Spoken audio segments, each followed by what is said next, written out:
All right, welcome to the Lovecraft eZine Talk Show. Today is October the 25th, 2010, and today we're going to talk with Jeff Thomas and Chris Taylor. Jeff, and there's Chris, about Visions from Punktown, which is a comic book adaptation based on Jeff's Punktown story. So we'll talk about that in a minute. So Matt, you got some books to give away for? Well, I've got one. I got my payment for editing this book, which was several copies of it. I'm going to give away a copy this week and maybe a copy at Halloween. A Lonely and Curious Country. It's an excellent anthology, if I do say so myself. Who edited that? I don't know, but some brilliant up-and-comer who wanted to displace that Pulver character. Oh, okay. Anyway, this is what is available for the viewers today. All right. You know what? I need to dig out my email because Lovecraft eZine listener Kevin Wilson has a bunch of giveaways. So I'll dig that out in a minute. Away a couple of his books. And then, anyway, then Scott Clancy, you know what he did then? Oh, wait a minute, there he is. Oh, hey, that's Pete. Hey, side note on Lonely and Curious Country, Matt. I was looking, I thought I found an excellent cover, and I was about to buy the rights to it for Autumn Cthulhu for Steve Santiago to work his magic on for me. And Steve pointed out to me that it looked an awful like A Lonely and Curious Country, so I went with my option B. Well, there might have been spillover sales. You never know. You ruin everything. Okay, well, I did. I tried. So anyway, so Jeff, let's start with Jeff. First of all, hey everybody, for everybody that's listening, I'm Mike Davis, and we've got Salome on the show, Rick, Pete, Matt, Joe, and then our guests are Jeff and Chris. So first of all, Jeff, for someone who has not read Punktown, can you talk about Punktown? What is it? Okay, Punktown is a setting I created. I first came up with it in 1980. I started selling short stories based on Punktown, set in Punktown in the late 80s. And my first book came out in 2000. It was a collection of the short stories called Punktown, published by Jeff Vandermeer's Ministry of Whimsy Press. And in 2003, my first Punktown novel was published, which is called Monstrosity, and it had very strong Lovecraftian elements to it. And it was finalist for the Bram Stoker Award for Best First Novel. And so there's been a succession of Punktown short story collections and novels through the years. And again, Punktown is a far future setting. It's a city, very dystopian, dark, crime-ridden city on another world colonized by Earth people and by aliens and even extra-dimensional races. And some of the stories work in Lovecraftian elements, but not all. Although there is a horrific element to most Punktown stories. So over the years, a number of people came to me with the idea. I guess people find Punktown very visual, and the imagery. So. Yeah. And that's my intention. And but a few people have come to me over the years with the suggestion of turning Punktown into a graphic novel, and there would be some preliminary art begun, and it was always exciting looking. But it never came to fruition. This happened about at least twice, I think 3 times before. And then a little while ago, an artist friend of mine named Eric York approached me, and he had done an illustration for one of my Punktown stories that appeared in an anthology. And he said he had a friend who might be interested in turning Punktown into a comic book adaptation. And so it was through Eric that I met Chris Taylor. And Chris was able to do what wasn't, even though people had great intentions before, They didn't have maybe the organizational skills or the connections or the vision that was required to really put something like this together, which is quite an undertaking. Because Chris is not only adapting some of my short stories, eight of my short stories, into comic book scripts, but he's also acting as the publisher, the editor. He's behind the Kickstarter campaign that is underway right now to fund the project. So he's taken on a great load of work here, but he's doing an admirable job. And I was extremely impressed with the scripts he's done for the book. I think I'm kind of infamous as being a difficult writer to work with when it comes to editing. I'm very possessive of my work, and I think any editor who's ever worked with me, maybe except Joe, I've butted heads with, and sometimes I remember once I was vacationing in Vietnam, and I had one poor editor trying to reach me on the phone at my hotel, and he couldn't get through to anybody speaking English. He was trying to calm me down because I was upset about some suggested changes. Aren't I publishing a collection of yours next year? Probably. Okay, yes, we may have to. Yeah, I don't know. I'm real possessive of my work. So with that in mind, I think it says a lot that with Chris, I've been okay with everything he's done. Sometimes I've suggested some tiny little thing that was just more a matter of staying true to what my intention was, or the story or the setting or something. But I've been very impressed with how he's able to make the scripts concise, but he's also been very respectful of the source material. And there's sometimes he has to make changes for the sake of the medium that he's working in. So it's been a great experience thus far, and I'm very excited about this project. So let's switch over to Chris for a second. And Chris, what's your background? Can you talk a little bit about that?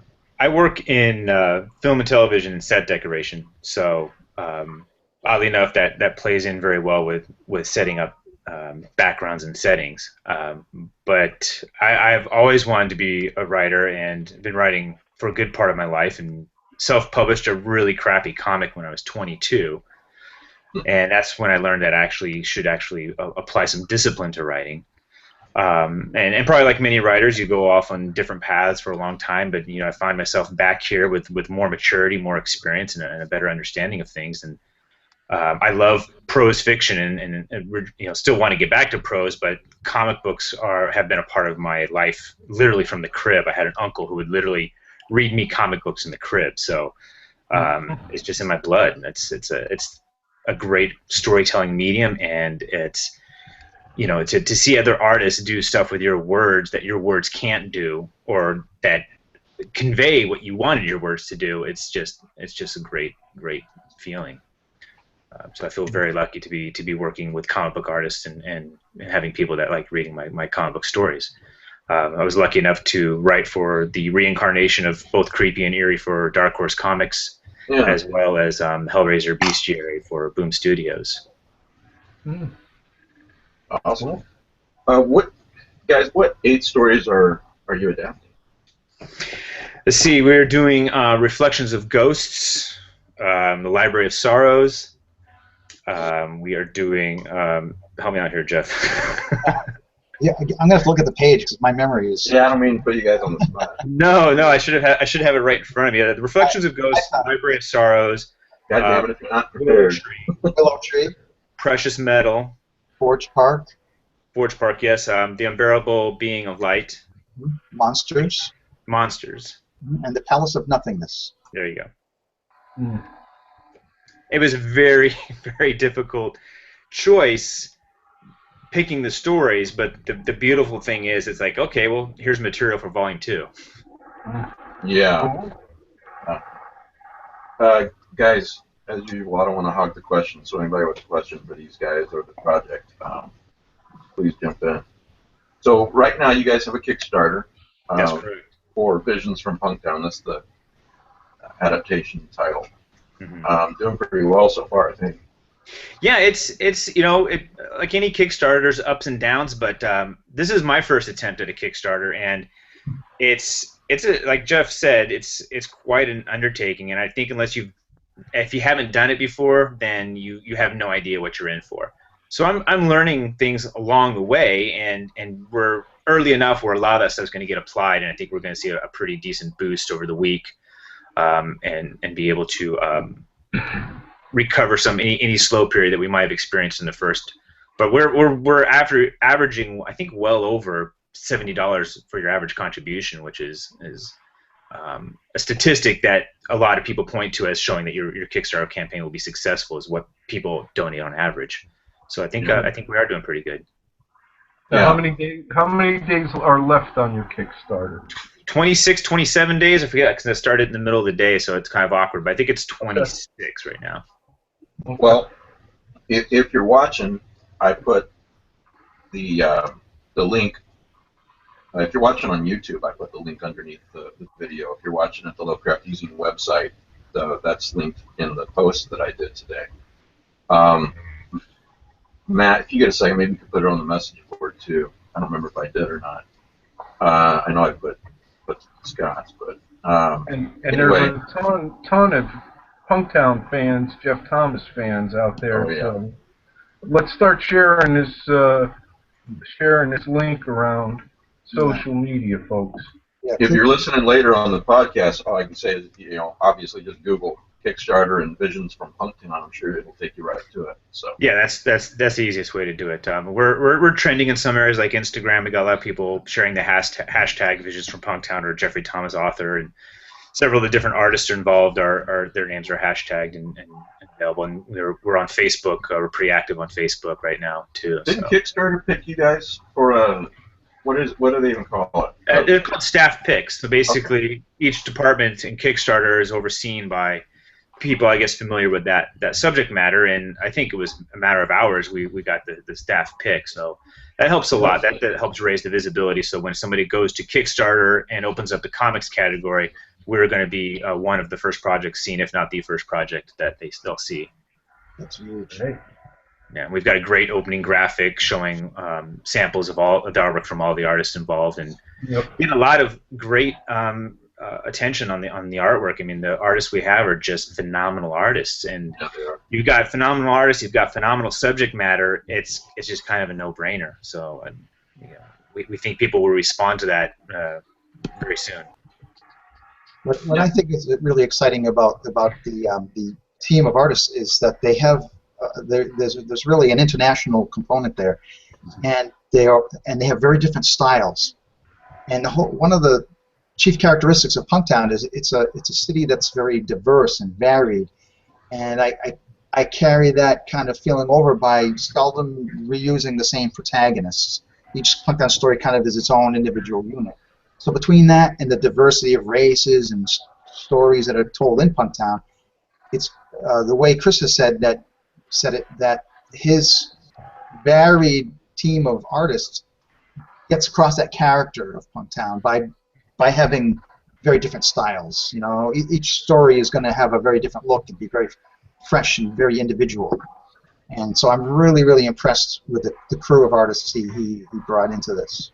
Yeah, these guys were hand-picked too. I mean, I didn't put out a call for auditions like I had done on another project. I hand-picked each one of these guys because I knew which story they were going to do. Basically, it was key. And the fact that when I would send Jeffrey's short story to each artist and make sure, is this a story you want to do? And it was usually a hell yeah. So that was no problem at all with the artist. And these artists too, it's important for people to know that these guys are taking a massive pay cut. These are guys that get paid a lot more money to do artwork professionally, and all of them want to be involved because we enjoy working together, and they enjoy Jeffrey's material, and I think they see the huge potential, because I want to take Punktown further, than just what we're doing right here. Let me interrupt real quick. One viewer said it keeps freezing up. My guess is it might just be him, but if anybody watching this right now, if it's freezing up for everybody, let me know. Okay, so I got guys, like I said, jump in, but real quick, I got a question for anybody here except Jeff. Bye. Yeah. Punktown is it's really acclaimed by a lot of people. A lot of people just love Punktown. And I'd like for some of you guys to talk about it just briefly, however briefly or however long you want, or why you think that is. Oh, I can speak to that a little bit because Yeah. I think I have all the books. Well, the first is you know, with the Hunger Games and the Maze Runner, and there's a lot of stuff in popular culture about dystopias. Okay, before that was even really a word, there was Punktown. And so, you know, there's been a thread like maybe the previous generation of science fiction that was heroic and progression to triumph and the humanity takes the stars. And yet here we go with this very expensive and risky huge colony on another world interacting with other alien races, and humanity hasn't escaped itself.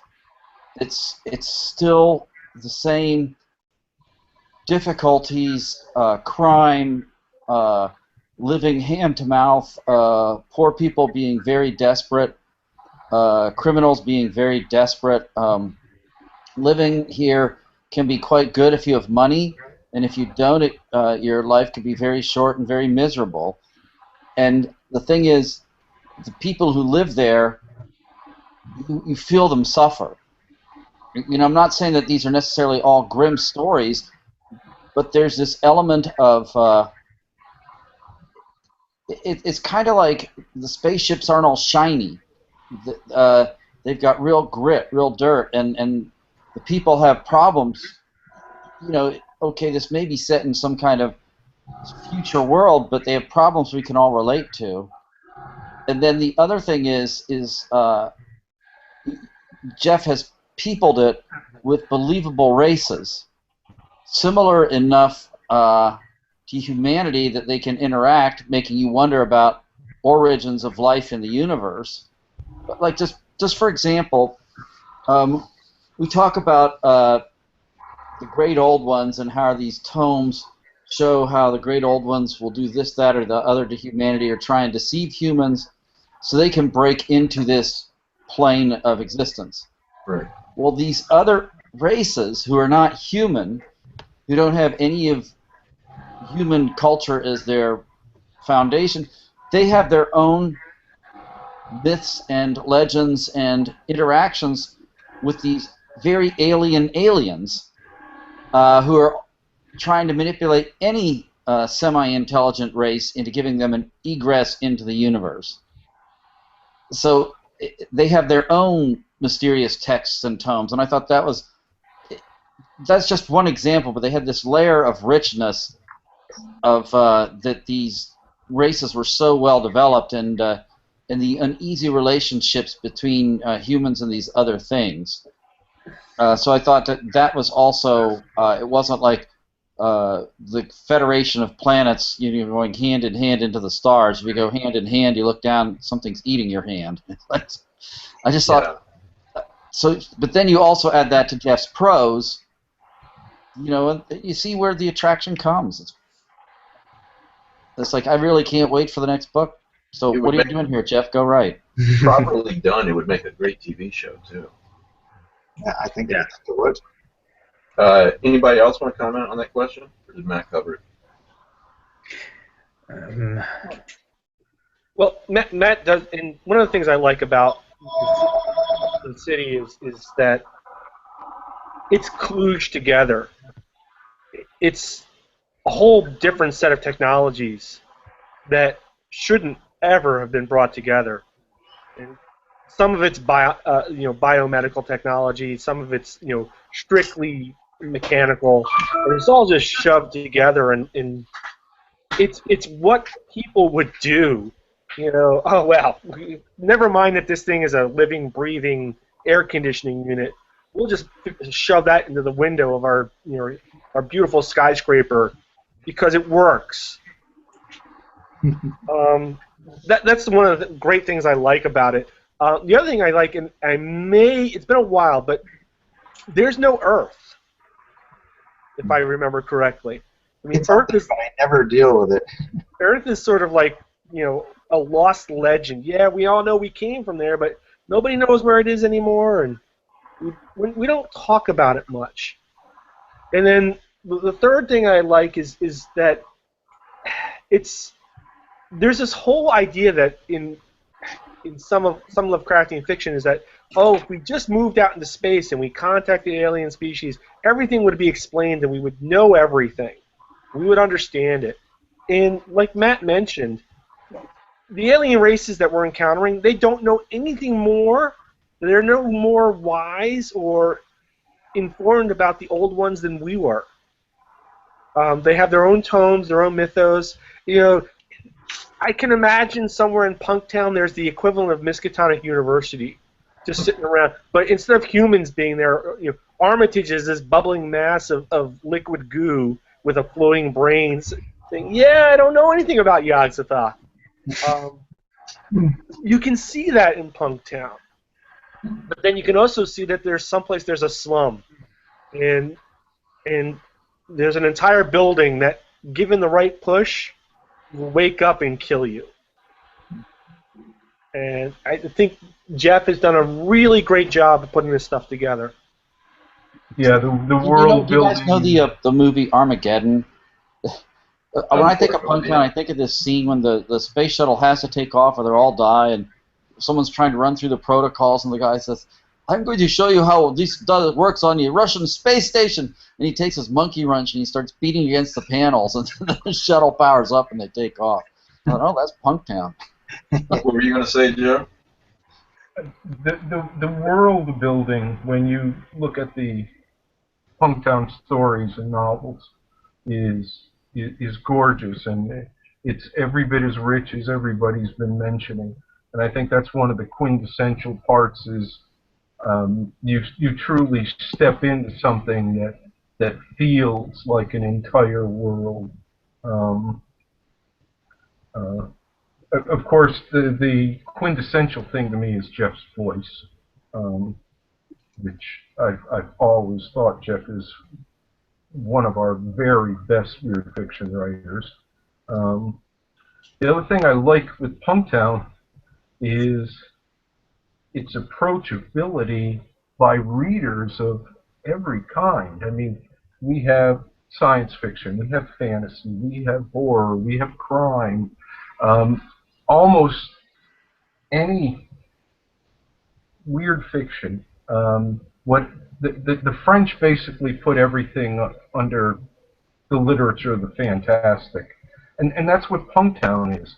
It's not just sci-fi.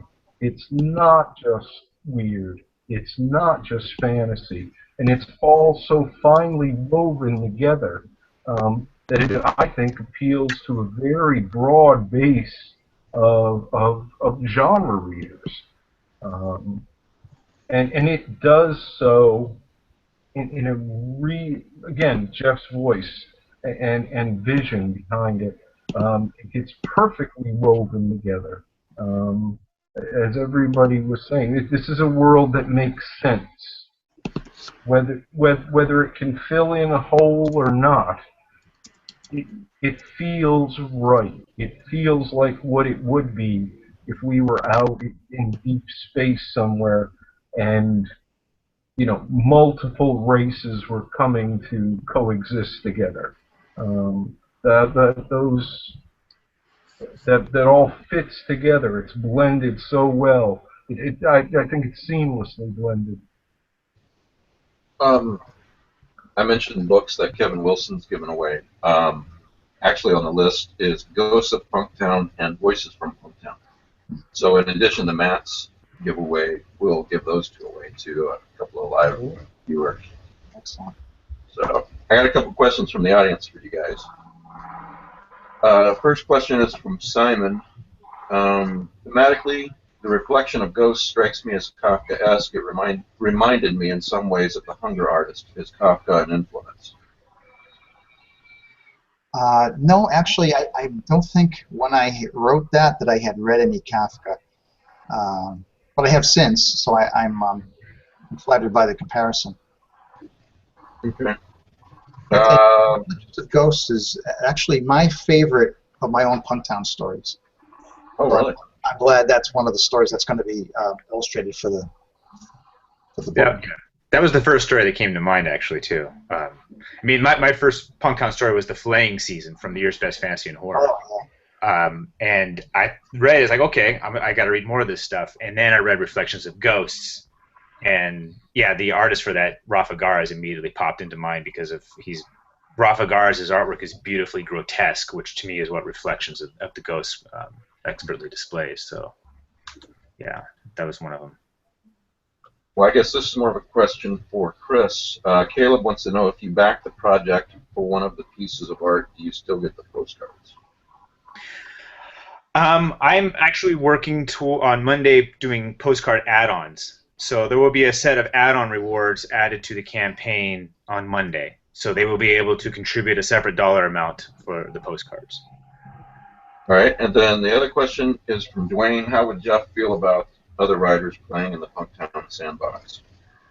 I invite that, and I've invited it from the conception of Punktown. When I first came up with the idea of it, I came up with the right away. I wanted to invite my brother Scott to write Punktown stories too, and he did.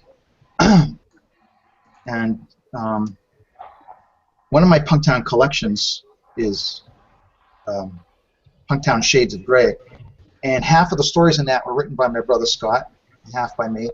And then there was also a Punktown shared world anthology called Punktown Third Eye, and which had writers in it like Paul Tremblay, who's become very popular lately with A Head Full of Ghosts. And so right from the start, I saw Punktown as being a world that other writers could join in. And this was before I'd read Lovecraft and knew that, was aware of the Lovecraft circle and how they all kind of played off each other's works and so forth. I don't know why it occurred to me right from the start that Punktown would be like an environment that other writers could work in. But it just seems natural that there should be a comic book adaptation where other people come in and have their way with Punktown. And similar to what's going on with the Punktown role-playing game, which is still underway. And all the people who've come together on that to write scenarios and to write the rule book and to bring Punktown to life through the artwork. And so it's really exciting for me to see other people play in that sandbox. I think it's a setting that really invites that. And again, it goes back to the idea that Punktown is not dependent on certain characters or certain plot lines, certain events. It's that idea that every Punktown story is going to be like the first Punktown story. It gives people a lot of leeway where they can go with it, what kind of characters they want to invent. Great. Can I say something real quick? Yeah. I just want to thank Caleb, because Caleb just contributed to our campaign. It was a very generous contribution. And I believe, was he the one that asked about the postcards? Yeah. I'm just going to give him a free set of postcards, but I guess if anybody's listening and they want to contribute, but not at the level that they get the postcards, I'll just throw in a free set of postcards if you mention that you saw this on the Lovecraft eZine. Oh, awesome. And it's going to be 9 individual pieces, postcards with a scene or locale from the individual story by that artist and some historical data on the back about that particular location, which I'm hoping Jeffrey will help me write. Sure. And thank you, Caleb. Yeah. Chris, what do you think some of the challenges? Well, this is a question for Jeff too, because Jeff, you're an artist too. What are going to be some of the challenges for the artists at adapting these Punktown stories? Well, all of these guys are pros. I mean, they know comics in and out. There's a certain way that a comic book script has to be translated. I write full scripts, which means I give the artist a panel-by-panel breakdown. I just don't tell them what's happening on the page. I break it down by each panel, the dialogue that's in that panel, or the caption that's in that panel. And I usually thumbnail my scripts so that I know that I'm not giving them something impossible. The challenge is always you've got the art has to do some of Jeffrey's work, because I can't put all Jeffrey's prose, as great as it is, into a panel, or a page. So it's up to the artist to convey that feeling through their art. So each one of them have to read that story and find the text that's not in this actual script, and just kind of find a way to evoke that feeling. And I mean, all the guys that are on it aren't going to have a problem doing that, because they like I said, they were handpicked because there was already a Punktown characteristic in their artwork somewhere. I was impressed with, just to pick one artist out, and I don't know if I'm going to say his name correct. Is it Hassan Ozkan? Hassan, yeah, you know, he's listening right now, so you better get it right. Okay. Well, anyways, I'm a great admirer. So yeah, he's amazing. Give me some leeway. But he's a Turkish artist, rather, and he has a story that's going to be a little bit difficult to work with. It's called The Library of Sorrows, and it deals a lot with the idea of memory. And it's about a private detective who has a memory chip where that he doesn't have a filter anymore on all the things he's seen as a crime scenes and all the horrific crime scenes he's seen and murder victims, and he doesn't have a filter anymore. This thing was supposed to enhance his job, and instead he's being haunted by these images. He can't get them out of his head, and they're starting to compromise his sanity. Now that's a very psychological kind of a situation to portray, and from the sample art I've seen, just like a storyboard that the artist has been working with, and one promotional piece he came up with the other day, he's got a great way of portraying this character's conundrum. You know, these visions that this person, these horrible, grotesque, and grisly images that the character is being assailed by, and he's got a great way of portraying that. Yeah. So that's a challenge that this artist has risen to. And every story will have its own unique challenges, I guess. But I have every confidence in these people from having seen the sample work that they've done, the stuff that they've done for the Punktown book already, and stuff that they've done in their past. They're just wonderful, remarkable artists, and some of their work kind of excites me in the way that I used to get excited when Heavy Metal magazine first came along. And I'd never seen anything like that before. And the work in there was brilliant by Mobius and Richard Corbin and different people. And I'm getting that kind of feeling looking at this art, and that's what the kind of vibe I envision from this. I think it's going to be beautiful in the way the Heavy Metal magazine is beautiful. And that's a deliberate. I mean, I'm a big fan of Epic Illustrated as well, and just more. And of course, we've got 3 European artists on the so we have that. Not just the European artists, but also many of us who admire the European artists of heavy metal and Epic Illustrated. So yeah. Mm-hmm. Rick, you got a question? Yeah, Jeff. One of your very early works was a story called "Bones of the Old Ones." Yeah. Which was sort of a sci-fi mythos story in which the old ones finally arise in the far distant future. Will you view that as sort of a forerunner of the Punktown series? No, actually, that was trying to remember when I actually wrote that. I'd been writing about Punktown for quite a while before that. That was the first story where I really worked in Lovecraftian elements. Prior to that, I'd only kind of dropped in like a little teases here and there, like having a reference to a statue of Cthulhu or something, and Everybody Scream, my novel Everybody Scream, there's a Lovecraftian entity that's coming through, and there are these races that worship these entities, but it's never really spelled. I never name drop, use any of Lovecraft inventions by name. Bones of the Old Ones, that story, that novella, was the first time that I came right out and put Lovecraftian things in there, by name and so forth. And this is something I've done from time to time since.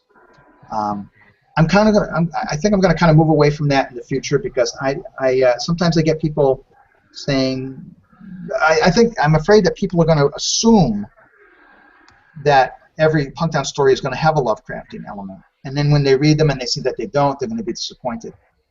So I'm going to try not to do it so often. I do have a novel that I'm writing with a friend, Brian Sammons, which is strongly Lovecraftian, and that'll probably be the last time I do something that's so overtly Lovecraftian, or that so overtly utilizes elements of the Cthulhu mythos. I just don't want it to become a crutch. I just want take Punktown into other directions. Things may be more Lovecraftian than Cthulhu mythos, so you won't see such overt references and so forth. It's something fun to play with, and I don't regret having done so. But I want to continue to expand Punktown into other areas. Do you know about how many Punktown stories you've written? I don't know. I always have to look at Wikipedia to remember what books I've written. I don't. There are two novels that are very Lovecraftian. That's Monstrosity and Deadstock, which is kind of carries over some of the ideas from Monstrosity. Those are very strongly Lovecraftian. Everybody's Scream has some Lovecraftian elements. Those would be the novels that have that kind of content. And other than that, there are short stories here and there. But the majority of the Punktown work doesn't involve Lovecraftian, devices. I think it's kind of funny the way you pronounce it, monstrosity, which is, I know that's the word, but in my head, when I look at that and I read the novel, I always thought of it as Monstro City. That's funny. Because when there was a German edition of Monstrosity, and their title, the way they did it was to capitalize the C, so it does look like Monstro City.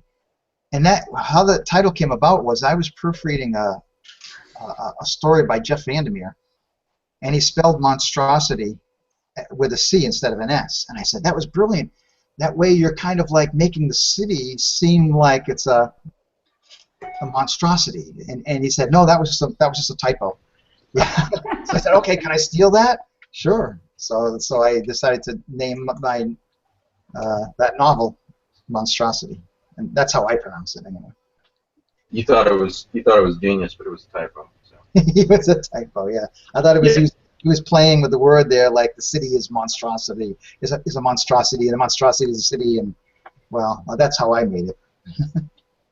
Chris, what do you want to say about the postcards again? Well, I just noticed we got a couple more contributions coming in, and I just want to make sure that if they are doing that because they're watching the show, to mention the Lovecraft eZine, so that I get them that free set of nine postcards, which is $14.95 retail value. So it's a nice little boost for those guys if they mention Lovecraft eZine. So that way I know who they are.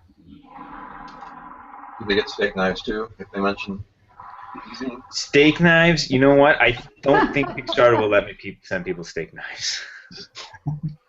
Precedent. Sorry, go ahead. I was just saying, seemingly mailing them knives seems like a bad precedent. I'm sure. You know what? How about wakizashis instead? Yeah, there you go. I do want to say something about the Lovecraft element, because I desperately wanted Bones of the Old One. And it was going to be for Doug, Jeff. Oh, he would have done a great job. So it was getting too long, and the nature of these stories. For one, when you're writing a short story, you kind of have a completely different pacing element that's in place. But when you're dealing with comic books, you can't drag things out the way you would want to. It's kind of like a movie. If you're adapting a novel from a movie, if you're going to have the character do that actual 4-page monologue from the book, you're going to lose most of your audience. So I had to really reduce these stories down to around 15 pages. Because the pacing dictates really how long the story is going to be. So it's not like it's 15 pages or nothing. But I broke these down. But yeah, Bones of the Old Ones was just going to be too long, and Doug has a lot of work on his plate. So, but we have talked about that in the future, and also I have plans for Jeremy Stake as well. So, Deadstock being on that radar. Is it all one omnibus, or is each story a separate comic? I'm sorry? Is it all one volume, or is each story a separate? Each story, well, there's going to be 8 stories in the first volume. Oh, okay. So, all right. What I mean, I don't know if it's premature to talk about the future plans, but Jeffrey and I have already talked about them. But what I would like to continue doing are anthology Punktown. Some of the stories don't work as well in adaptation, not because they're not great stories, but because a comic book can't do them justice. I mean, there's certain stories that I've read that, as a comic book writer, I don't want to adapt because to me it would I just don't see it happening. But I also want to do more ongoing characters, and Jeremy Stake is one of those characters. And like I said, I've got a lot of experience in the comic book industry, and I can easily see something like that working, and we'll be putting that into work soon. Cool. Any more questions for these guys? No? Another thing that Chris and I had talked about was that I would be open to the idea of other writers coming in and writing original Punktown stories for future anthologies in this series, if they are to occur. And I think that'd be cool, is to actually have stories that were originally written by Chris or whoever else, however else that might go. And again, he's mentioning possibly bringing in Jeremy Stake as a character in some stories. Jeremy Stake is a protagonist. He's a private detective in my novels Deadstock and Blue War, and in a couple of short stories here and there. He's probably the only protagonist who has appeared in multiple Punktown stories. Here and there, some characters have come in like a little cameo or something, but that's extremely rare. So it would be cool to see Jeremy Stake make an appearance. One thing I'm interested in is, like, at least my experience with following campaigns like this is, to be successful, they have to generate, a certain level of excitement and community, so the participation builds and people tell their friends, as it were. And I was just wondering, I know you're right here, you're appearing on the eZine, which has got a very nice reach. What else do you have planned to, like, draw attention to this? Jeffrey just recently wrote a guest blog for SF Signal that was I think, going to generate some interest. We have articles in the works for Bleeding Cool, which is a very popular comic news website, and I've been in contact actually with most of the major comic book news websites to potentially run an article. It's just unfortunate timing that I haven't heard back from a lot of them. I sent them queries before the campaign launched, and I'm still waiting to hear from them. But yeah, so I think we're going to hit the comic book community pretty hard, and then with the presence of SF Signal, Lovecraft eZine, other publications like Strange Eons promoting it, that I hope we can make the fiction market aware, which is really Jeffrey's strength, to get behind this project. And we're trying to do the expected places like Facebook and Twitter, trying to make our presence known there without getting obnoxious about it. But still, I mean, let's face it. I didn't go on Facebook so I could post cat pictures. Not that I have a cat. My daughter's the closest thing I have to a cat, so I post my daughter pictures. But I went on Facebook. You hear about people complaining, well, there's too much promotional stuff. Well, come on, that's why I'm on Facebook. And if people don't like it, why are they friends with me? I'm a writer, and I want you to know about my writing. And there are also people, I think, who are a little snobby sometimes, or have a problem about Kickstarters, and I don't understand that at all. Kickstarter's not a charity. You're pre-ordering a product, and you're going to get some cool rewards for it too, depending on what level you pledge. And I think Kickstarters are vital in that they can provide the resources to bring out work that isn't dictated by the corporate machines that produce so much of the work that we enjoy, but also that would limit the kind of work we would see if it wasn't for other kind of means. And Kickstarter. Yeah, that's exactly right. I saw somebody complain on Facebook about why a publisher had a Kickstarter. Wasn't Dark Regions, but yeah, actually it was Dark Regions, but it was like a year or two ago. They were doing a fundraiser on Kickstarter for a book, and somebody made the comment of if you're a publishing company, should you be relying on Kickstarter or something to that effect? And first of all, it's small press, and none of us have that much money anyway. But you're absolutely right, Jeff. These are things that would not happen if it was not for Exactly. places like Kickstarter and Indiegogo. Well, the other thing too is there are an awful lot of projects that publishers find very attractive and intriguing, but still turn down for basically dollars reasons. That's the big one, isn't it? It's like it's not like there's a big Random House funding lots and lots of projects now. It's all of these operations. They barely keep the lights on, you know. Right. And so here comes a project like this one, which is an incredible looking so far from what we've seen project, and of course it's based on Jeff's work, which speaks for itself. So perhaps a regular publisher wouldn't take it on. Yeah. So this is the perfect vehicle to take something which is a great idea, based on magnificent work, and bring it to the public. You know. Yeah, I'd like to say something to that effect because, particularly in comics, comics do not have a really strong publisher trust for anthologies. You know, you've got Creepy and Eerie, which are currently running, but there's been a history of anthology comics failing, and it's not usually because of the content. It's usually because the publisher's just not happy with the numbers. Kickstarter has been extremely kind to anthologies. If you were to look up anthologies on Kickstarter, they do great. And I've been to a lot of the comic book panels at the various conventions for Kickstarter anthologies, and that's because they said publishers rejected it. Publishers can't. They don't want the responsibility of wrangling the talent, working up the different contracts for each individual, you know. And to get to what Joe and other people were talking about, I actually talked to a retailer recently who did not like the idea of publishers using Kickstarter. He said, if you're using Kickstarter, then you don't have a good business model. And the reality is, all of us who've dealt with publishing know that, like somebody already mentioned, they're not making a ton of money off this. I would say that's a man who does not understand small press. Well, you know what? Actually, I can't mention names, but he does, so I was kind of shocked by the statement. But the idea was, like, you know what? It's not free money. You're getting something for your product. But if it gives somebody a little bit more flexibility to look at other projects, it's like, well, we got this extra cash, now we can fund this project. That's what's important. A publisher needs more money to make more projects. It's not so they can put it in their pockets. Yeah. And there are all kinds of people. Lest we not forget that Ellen Datlow, one of her recent projects was a Kickstarter book.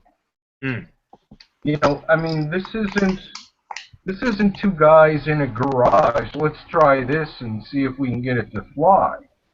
I mean, occasionally that occurs, but there's an awful lot of talent and vision behind a lot of these products, and the reason that they succeed is because of that talent and vision. These are worthy things that may not be able to find a home in a more traditional setting. Yeah. The other thing too, I'd like to say that I'm not in a garage, Joe. When I do this Autumn Cthulhu Kickstarter, I'm in a closet. So. Oh, okay. Well, I wasn't going to pick on the closet people. Mike, just come out of the closet, okay? Yeah, that's what Joe keeps saying. Yeah. Yeah. Well, you know, the good thing about Kickstarter, especially in comics, I can't speak for other mediums, but a lot of these comic projects get picked up midway or towards the end of the campaign by a publisher who wants to co-publish it. It's not unheard of. We've got people that are definitely keeping an eye on this project, but if they don't come through, then we're perfectly prepared to do it ourselves. But it's the fact that it's attractive because you've taken so much of the work away from them. And once they see the popularity start steamrolling, then they figure they want to jump on. But that's it.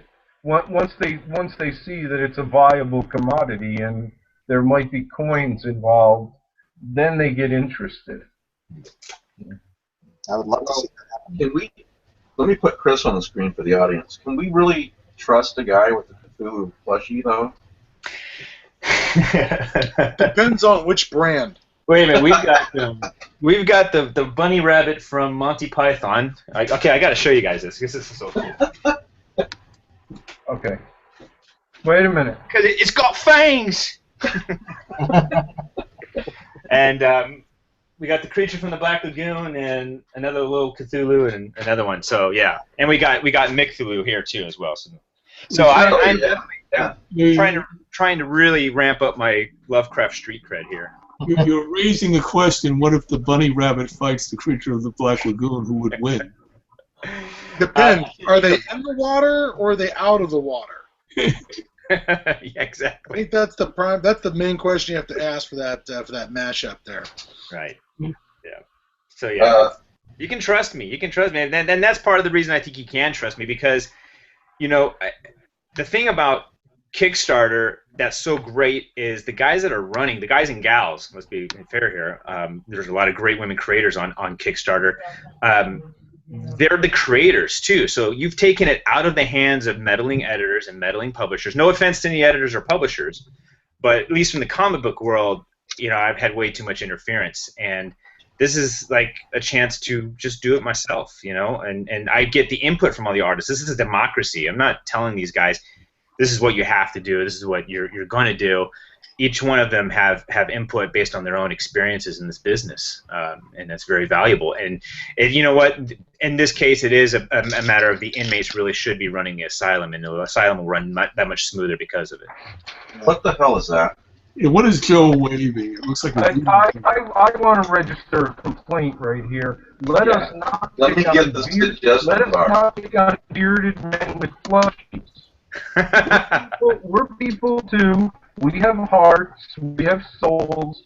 We love cuddly little things that look weird. So what is that? Get that back from my daughter. This is a Mezco voodoos. There were 4 originally. They come. You can, you know, you have the little, you know, needles you can stick in them, just like any voodoo doll. It's a plushy voodoo doll. That is a very good likeness, so I won't say it. It has a removable heart. I'm kind of glad. I'm kind of glad Joe doesn't own pets. That we know of.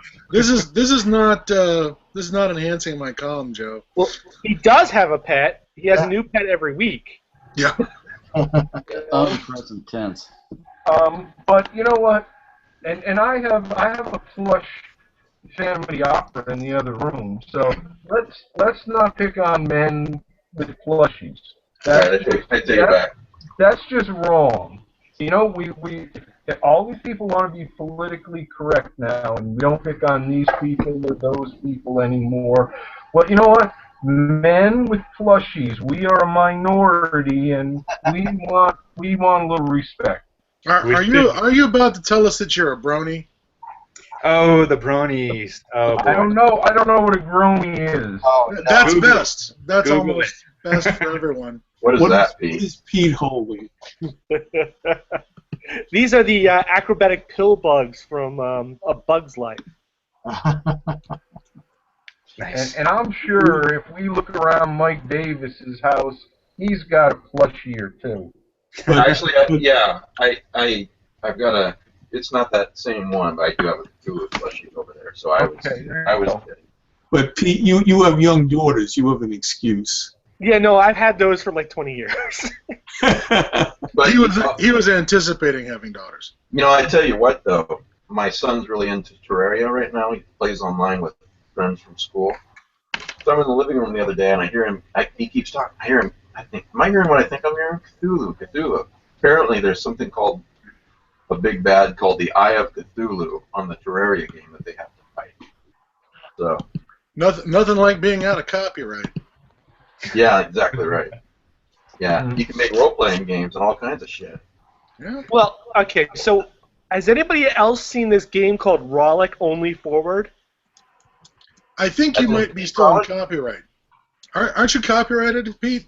Yeah, apparently I am. Actually, I've been copyrighted a couple times, but yeah, there's a video game called Rollick Only Forward.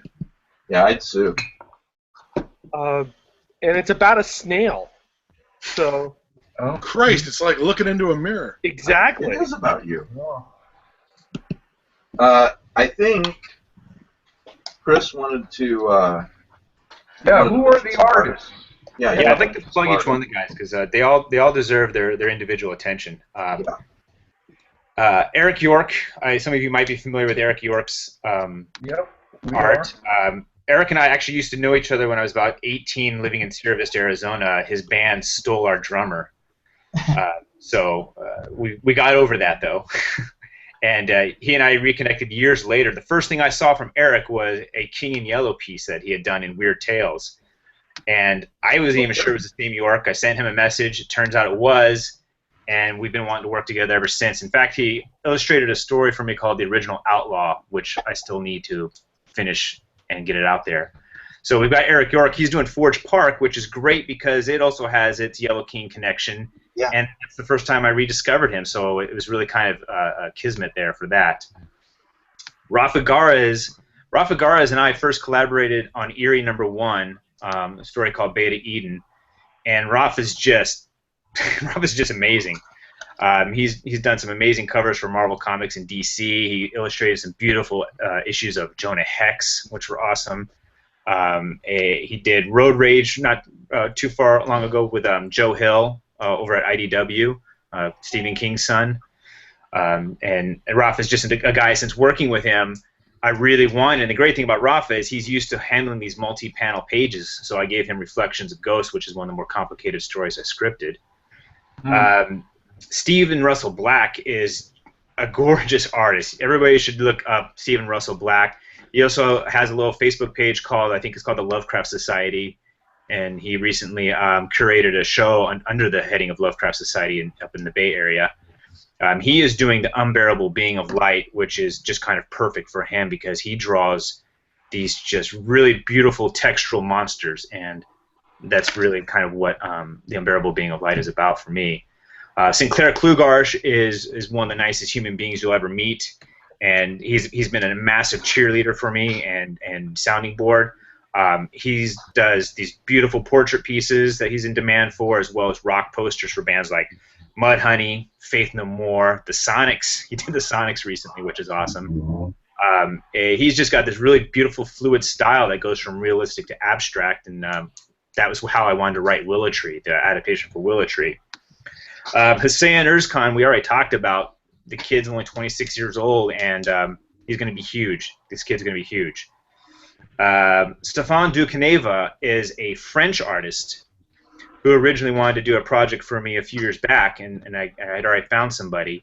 He does a French series from Delcourt called Metropolis, which is really, again, a matter of kismet because he replaced an artist who dropped out, and he's doing Precious Metal, which, as many of you know, has a connection to Metropolis. So I thought that was kind of really cool to get him on that story. Doug Nation. Doug's an awesome artist. He's one of the first guys that really put together artwork for the Visions from Punktown. So if you see any page artwork for Monsters up, that's Doug's work. He does a lot of concept work for role-playing games and video games and movies. So he's a busy guy, but he's taken the time to work on this. He absolutely loves Jeffrey's fiction, and he shows by putting that work together without even knowing if he's going to get paid right now. He and I are also collaborating on a supernatural spaghetti western that's been in the works for a while. And finally, Frank Walls. Frank Walls was really instrumental, and you guys are probably familiar with him as well. He was going to do his own Jeffrey Thomas adaptations, and I basically asked his permission to move forward with my own project as long as he was involved. And thankfully, he said yes, he wants to be involved, and he's been helpful as well as a sounding board and providing some support. So I wanted to give all those guys a shout out because I think they're all amazing for what they're doing, and they're working hard. Some of them without knowing where this is going, but they're in it for the long haul, and I appreciate that. Absolutely. Great. Well, for everyone watching or listening later on, the Google Visions from Kickstarter, or pardon me, Visions from Kickstarter, Visions from Punktown and Kickstarter. That will work better. What day is the Kickstarter over with, Chris? What day is it about? I want to say November 20th, the 21st, I think. Okay. 2 weeks, 3.5 weeks, something like that.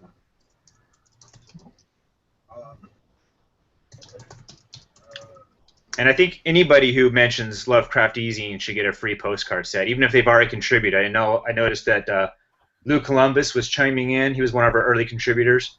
So I'll make sure Lou gets a free postcard set. But anybody who's already contributed, I don't want them to be left out if they're watching this. They can all get a free set of postcards. And if they've already pledged for the postcards, they can just send me a message and I'll arrange for some other goodies for them. Awesome. Cool. By the way, I should mention that K.M. Alexander's got a trilogy that he was going to give away this Sunday, and I completely forgot. And these other books, so if you're watching, and do that next Sunday. So, those are pretty big books. So we're going to talk with Scott Glancy now. You guys are more than welcome to stay. I hope you do. I think we're all in agreement that as far as Kickstarters go, we should role-playing games like Delta Green should be omitted from Kickstarter, right? Clearly. Clearly. Well, I hope you guys make your funding. By God. Yeah, we've done that. I know. That happened. You're like what? 5 times your funding?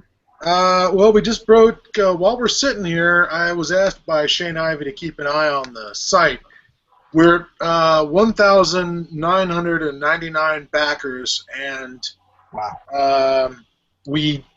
Interesting. We were over 260,000, but some douchebag, and you know who you are, must have changed their backing level, because we just dropped back down from we were at 20,018, and now we're at 59,988. So the moment we're over 260, we will have met another goal. I'm not sure that little peak, and it was literally maybe 10 minutes we were sitting here talking, that little peak over 260 may not be enough to trip the reward level. But you have 3 days left, right? We have 3 days left to get the next $12. That was for a backer level called the Deep State, which was going to be for adding another book into the mix, which was going to cover sort of the aspects of the secret world that revolve around Delta Green, as opposed to focusing on necessarily the stuff that is directly related to Delta Green. It's going to be a book that's all going to be about the other weird things that exist both in real life, security and intelligence and special operations, and one or two lies sandwiched between those truths to give them a little more veracity. Can I back up just a little bit, though? There's got to be people out there watching and listening that are probably somewhat familiar or very familiar with Call of Cthulhu, okay, the role-playing game. There is a suspicion of that, yes. Yeah. So, for the people out there, what is the difference? It's a basic question, but there are people out there who don't know. What's the difference between Call of Cthulhu and Delta Green? Well, do you mean mechanically or do you mean thematically? Because let's go thematically, yeah. Mechanically, I'll just say that we used to use the 6th edition rules, or the 5th edition rules. We've been using Chaosium's mechanics for a couple decades now, because it was originally designed as a expansion of the standard Call of Cthulhu role-playing game. But after 20 years, we decided that we're going to try and launch this as a standalone with its own mechanics, which are in some ways related to, in some ways very different from, original, the last 6th edition rules. They're not very connected to 7th edition rules. Thematically, I always like to think about Delta Green in terms of game mechanics, because not just the mechanics of how do you accomplish tasks, but when Call of Cthulhu was designed by Peterson back in the early 80s, it never had a campaign setting. I mean, the campaign setting was, well, you're in the world and it's full of Cthulhu shit. What are you going to do? But there was never anything in the way of a smaller campaign setting that would explain why the archaeologist is working with the gangster, the reporter, the anarchist, and the tribal fisherman to stop, Nyarlathotep's evil plans. It was just the idea of setting up a campaign background and a campaign setting. We just really never entered into it. It was very much left to individual game masters or keepers, as they were called under the system. Right. And this always seemed to bug John Tynes, because the two of the products that he produced for Pagan Publishing as a licensee of Chaosium was one, a supplement called Golden Dawn, and two, Delta Green. Both of them were built to do the same thing in different time periods, provide a campaign setting and a reason why various player characters would have a reason to associate, why they would have a reason to go out and risk their backsides to do these, the insane task of confronting, monumentally more powerful and horrible entities than the human mind can comfortably conceive. And also, it gave them a reason why new missions would always show up. I mean, again, the old trope of how many times can an uncle that you've never heard of die and leave you a house that just happens to be haunted, or leaves you a book or a manuscript or something. There's, or how many times can a best friend that you've never heard of show up and drop dead at your feet, gurgling, blood as he gasps out, "Ah, there's an evil cult," and then he dies, and then suddenly it's on you to fix the problem. Delta Green and Golden Dawn both tried to create situations or settings where you could have a reason why you're getting the next mission, a reason why you're working together, and finally a reason how you're going to be able to replace the inevitable casualties that result from playing Call of Cthulhu. I mean, when they were playing Mask and Nyarlathotep in college, it was getting a little ridiculous where after every setting they'd go back to whatever hotel they were staying in Cairo or Shanghai or London and check and see if the bellhop happens to be a combination archaeologist and Great War veteran, and whether or not he'd like to go and fight Nyarlathotep. And coincidentally, they almost always wanted to go, since they were, the same player rolling up a new character for the game. Delta Green tried to fix that sort of kludge by creating an idea of a secret society that was made up of veterans of the U.S. government. At the very top were people who'd been around long enough that they could remember when the U.S. government actually took the Mythos problem seriously, left over from Innsmouth and World War II. But now the project has been defunded due to the various scandals in the intelligence community in the 60s and the Vietnam era, and now it is no longer an agency, it's a secret society. So you had this sort of background of like, okay, we're all federal agents, we have a little bit of authority, we have a little bit of power, but we're not going to get on the phone to the president and say that we need an airstrike, because nobody's going to believe us, because we're still fighting things that nobody believes in. And if we file a report that says a Byakhee ate my partner, you're fired. And suddenly you lose those perks, and you lose that extra little bit of power and the ability to get people to talk to you when you're doing an investigation. One of the problems in Call of Cthulhu, it's an investigation game, and sometimes it's hard in the modern age to imagine private citizens wandering up and saying, "Hi, I'd like to ask you a whole bunch of questions about your creepy next-door neighbor and whether you know if he's home or if he locks the back door," or any of the other things you do in Call of Cthulhu before you do your player character breaking and entering. So, being law enforcement or intelligence background people, you at least had a thin patina of authority and reliability that allowed you to engage with the non-player character public in a way that would help do these missions. Of course, again, if you engage in a firefight in the middle of downtown, Los Angeles, in broad daylight with the cultists, it's not going to go well. You don't get this Men in Black flashy thing. You don't get to you don't have a license to kill Mr. Bond.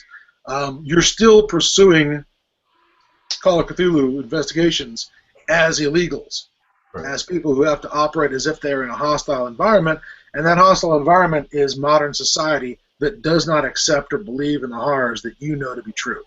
So below the radar. Yeah, you still have to live below the radar.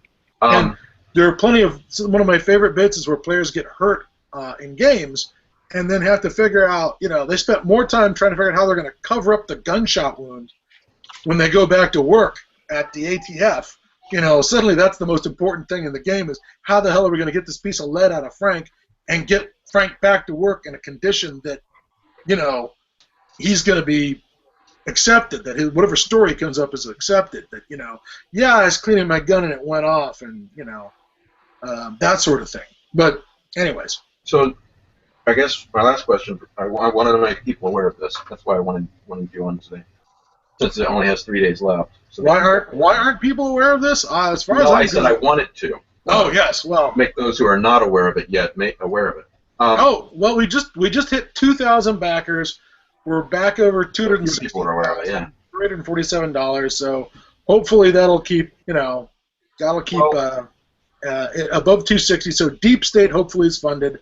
The next thing we're going to fund, if we get to 300,000 in 3 days, which, okay, long shot.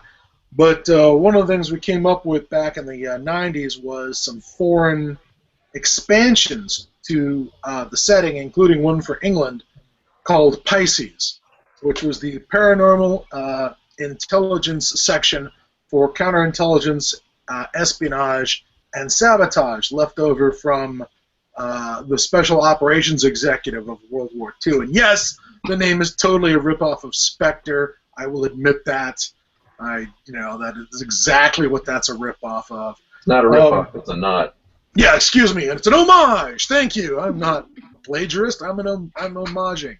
It's fanfic, not plagiarism. So yes, the British. One of our first complaints from our English language readers was, "You damn colonials! Why do you write everything so American-centric?" And the answer is because I don't know anything about England, or Canada, or Australia, or New Zealand. And if I wrote something, you'd laugh at me, as I got it all wrong. Fortunately, the Pisces material back in the 90s, we were smart enough to send it out to our English fans, and they loaded us up with all kinds of amusing corrections. Apparently surgeons are not called doctor in England. That's my favorite. That if you were a surgeon, you go to medical school for 4 years, and you go to a residency, and now you're a doctor, and then you go to a surgical residency for a couple more years so you can go back to being called Mr. I don't get that. But that was corrected, so we didn't look like foolish colonials. So for anyone who has not discovered the Kickstarter yet, wants to donate, Google what? Kickstarter and Delta Green? Will that Delta Green, yes. That's all they have to do. Okay. Delta Green, the role-playing game, since we are doing it as a standalone. Should not be hard to find on Kickstarter. All right. Certainly you're going to put a link in the show notes. Aha! So they don't have to do anything. They just have to go to the show notes. Yes, I will do that, but this also gets turned into a podcast on Mondays. I put it on iTunes and other places, so a lot of people listen later on. Those lazy bastards. All right, that's fine. Yeah. Some people can't make delay. Time zones, man. I guess what Scott revealed tells me that Doctor Who must not be a surgeon. Yes. Well, if only he was, it would have solved so many problems on that show. So, Scott. Yeah. One of my favorite bits of Delta Green trivia is the Julia Child issue. And I now have that book on my search list. You want to talk to people about it? Yeah, this had been brewing for a while. The first time we ran across this sort of nonsense was I found huge sections of the material I wrote on Saucer Watch, where I took the Shadow Out of Time material, the Yithian mind exchange from Shadow Out of Time, and I tried to knit that into the mythology of missing time and abductions and lost time and things like that. So I wrote up some material, including these case studies of people who'd lost time and had lost years, like Peasley does in the story, but cast them as being interpreted as UFO phenomena. Well, somebody eventually pointed out through the Delta Green mailing list, which you can find on Yahoo, I think, as a Yahoo group, that a website had picked this stuff up and was just reprinting everything that I had written as if it was true stories, as if it was absolute straight accounts of people losing time, being abducted, vanishing for years, and they just, were printing it up there as it was a real thing. And I wrote to the site saying, "You realize I wrote this, right? You realize that this is not, you just completely, I realize you're full of shit because I wrote this." They never responded, obviously, but that was just a website. And then it happened a couple more times. Somebody on some UFO conspiracy Reddit or subreddit or something like that was blabbing on about Delta Green, and I think the guy was just trolling the group, but everyone just started, chiming in, talking about Delta Green as if, oh, well, I've heard about Delta Green, years ago, back in the 80s, and they start talking about like that kind of publicity. Yeah, I've known about it for years. It's no big deal. Only an amateur hasn't heard about Delta Green's role in the Roswell incident, which is actually a pretty common thing that you can do to UFO conspiracists. You drop in some new information, many of them will leap on it to claim that they already heard about it, so they don't. So I don't know why, so they won't look stupid or left out, but it only, it's like the best way to look stupid. But the last one is that Julia Child book that came out recently that somebody pointed out to us and provided a link to the page through Google, I think it was. It's called A Covert Affair, and the book purports to be about how Julia Child met her husband, who I think was in the SOE or MI6 or something. I mean, she worked for the OSS. She was stationed in Ceylon, and she was sort of she was in charge of the intelligence library. She was the fucking mainframe for their intelligence files. She controlled, who checked out a file, when it was checked back in. Apparently she was a termagant harridan about the subject matter, which annoyed all the menfolk that this woman is, complaining that they're taking files out without signing for them and then returning them without signing for them. And I'm thinking, okay, what's the point of having a fucking top secret control of your files if you don't sign for them and take them out? But again, there's nothing like an intelligence agency to produce an attitude where they don't think the rules apply to them. But Child did that for the war and called herself a glorified librarian, met a British national, married him out there. And so the book purports to be about that, but it's not.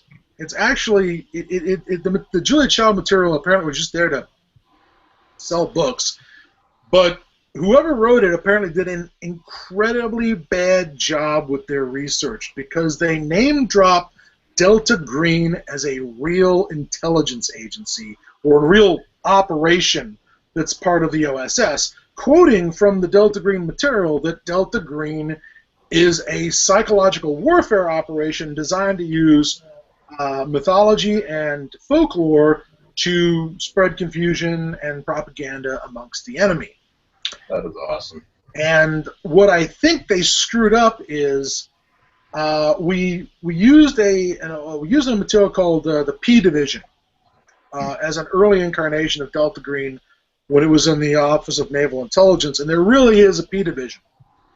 It was called the Preparedness Division, and it was an office that allowed the British to coordinate the resources of MI6, the Special Operations Executive, the British Navy, the Royal Air Force, the Army, to it was either Preparedness or Priorities Division, but they would decide who got what resource for what operation and how to divide up those resources. So there really was a P Division, and I think what happened is somebody researched P Division and did a Google search and found themselves on the Delta Green Wiki, which is called the Fairfield Project, and is written sort of, in a way that it looks like real documents. And just went in there and just pulled Delta Green out, and now it's published. Now it's in a published book that Delta Green is part of the OSS during World War II, so there you go. I'm not sure how much more of these we can take before, perhaps we start being mentioned on the History Channel. Since the History Channel no longer does history, I think the chances are pretty good. Perhaps we could work Delta Green into an episode of Ice Road Truckers. Yeah, I looked up that book while you were talking. Boy, it's got some pretty poor. Well, a whole bunch of Delta Green fans, when they found out, went and gave it 1 star and wrote in the comments, Yes, the reason I think this book is awesome is because you mention a fictional intelligence agency from a role-playing game is real. Clearly, this is a well-researched book, and everything in it you can rely on 100%. So the fans went over and savaged it. So I can only imagine that whoever wrote that book, they hate me now. Well, they made their bed. Do your research. Yeah, sheeple, do your research. All right, so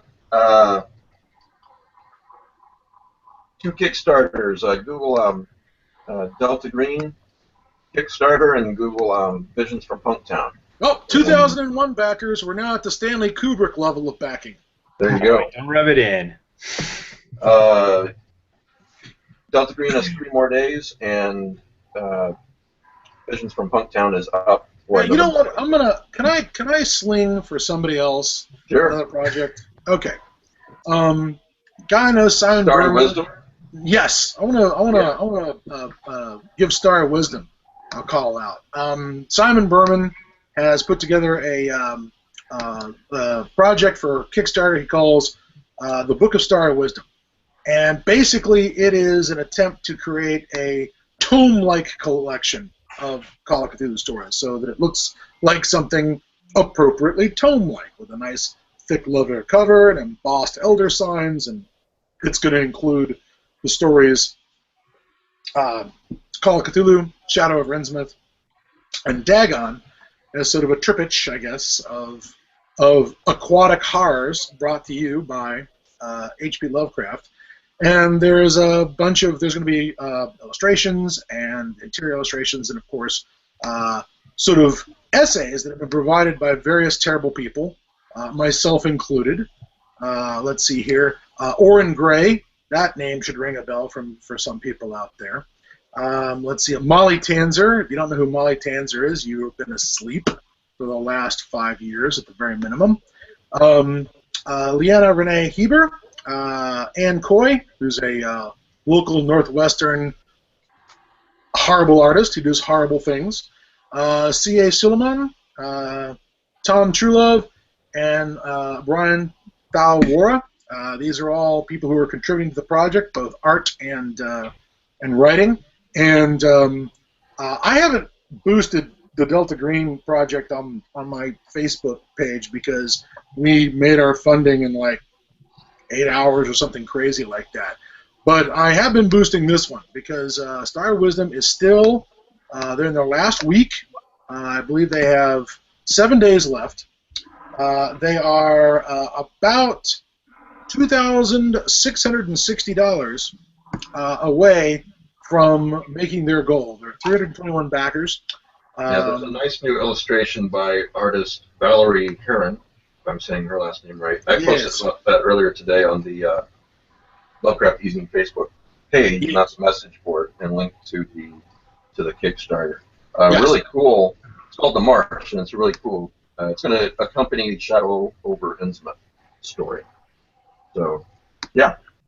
So people, if you've got any interest in in a horrible collection of horrible stories by Lovecraft with some horrible essays by me, if there's anybody watching or listening that is into that Lovecraft thing, anyone out there who might be, I don't know if this is your thing or not. Maybe you should listen to a different podcast. But the essay that I did was as a tip of the hat to my, to my play to my strengths, I guess, was basically an essay on the lessons we learned from Innsmouth that we are now applying to the War on Terror, and perhaps we shouldn't have. But it's a connection between the standard American reaction to something weird and foreign, whether it's Innsmouth or the Palmer raids or the roundup of Japanese Americans, or now Guantanamo. And the TSA and things like that, and profiling. So that's what I did for it. And as for the rest of these people, I have no idea. But it's Molly Tanzer and Oren Gray. How could you, how are you going to go wrong there? You want it. You need it. No, you can't.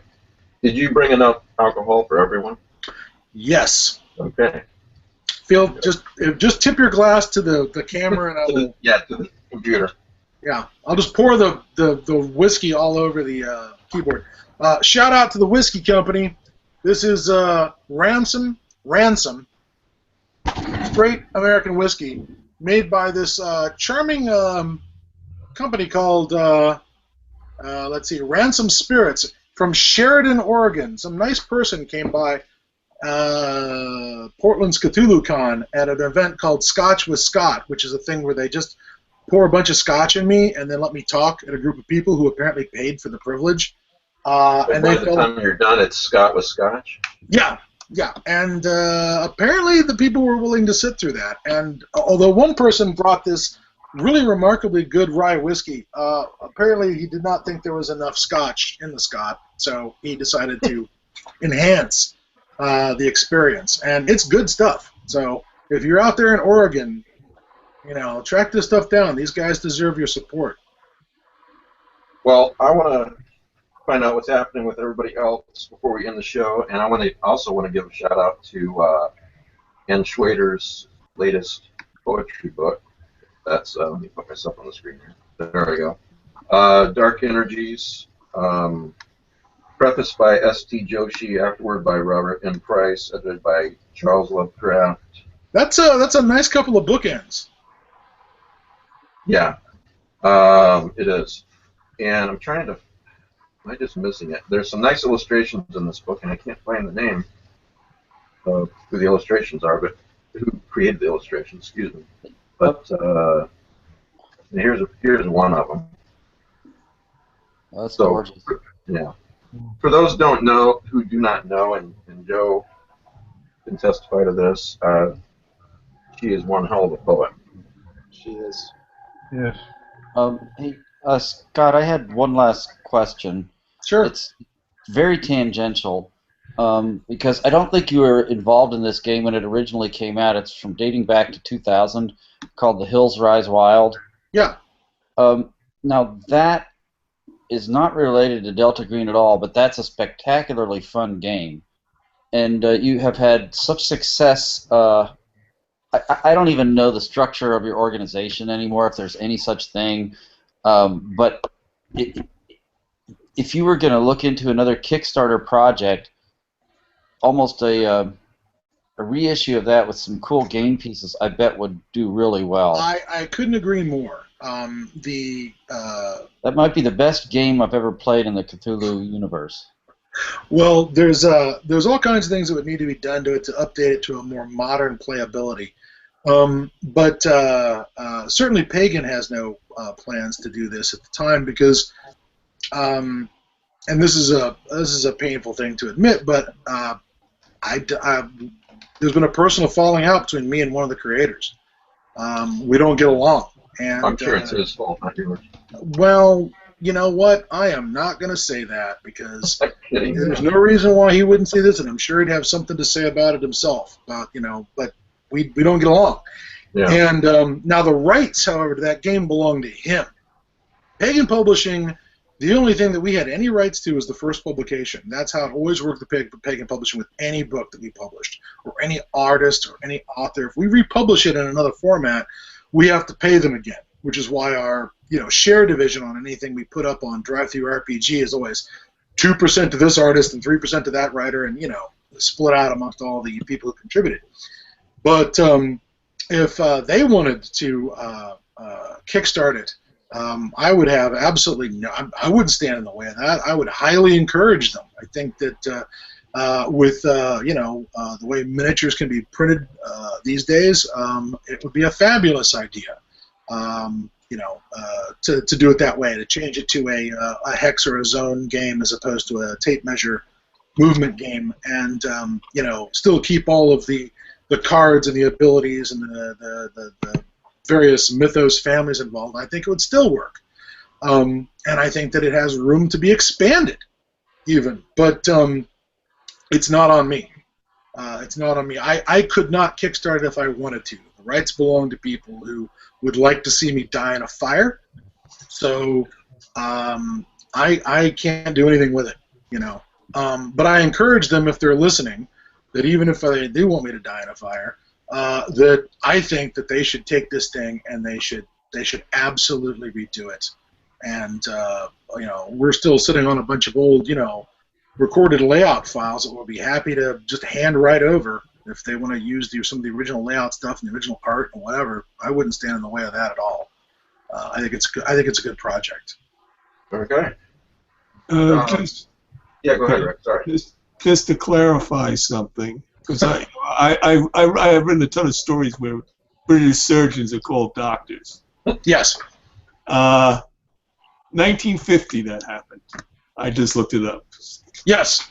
And so if you set your story before 1950, you are doing it right. And if it's after 1950, so there you go. Doctor Who could be a surgeon, because if we've established anything, he's been back to the Victorian and Edwardian eras, or at least whenever the costume department at the BBC was cooperating, he has been back to this time period. So he could totally be a surgeon. Yeah. Well, I got a question for Pete in a minute. Before I get to that, couple of interviews. First one, for those who do not know, I posted an interview with Thomas Legatti the other day, and I had this thought that it would be kind of neat to ask several weird fiction writers and editors to contribute one question each. So that's what I did. That's on the Lovecraft eZine website. Questions by John Langan and Richard Gavin and a couple of you, 3 or 4 of you guys, and other people. So, I'm so ashamed. You are? Why? Yeah, because I thought I had this really great question about how, in '85, the Last Feast of the Harlequin comes out, and that's about the same time that the Insane Clown Posse rises up, and they use both this whole concept of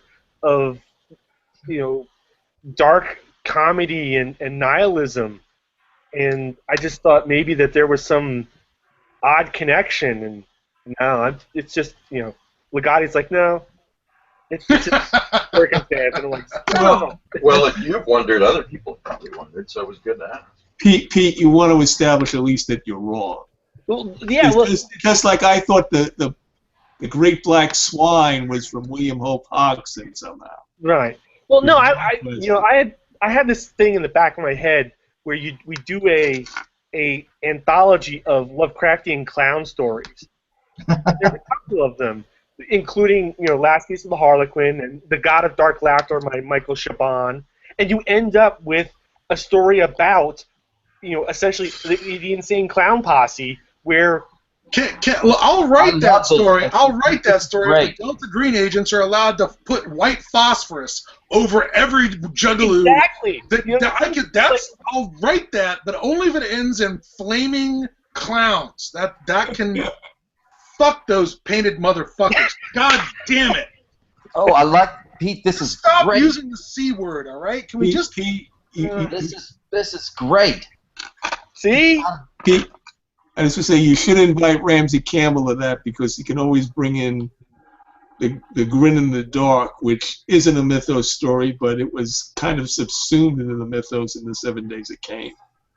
Yeah, see, so you could do this, and you could see this sort of like, theme growing and taking over the world, and, it should end in fire and blood and in grease paint.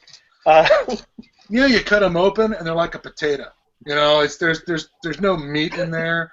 They're like a potato all the way through, because they're not us. All right. See, Scott, I've wanted to work with you for a while now, so now we have a project. Oh no!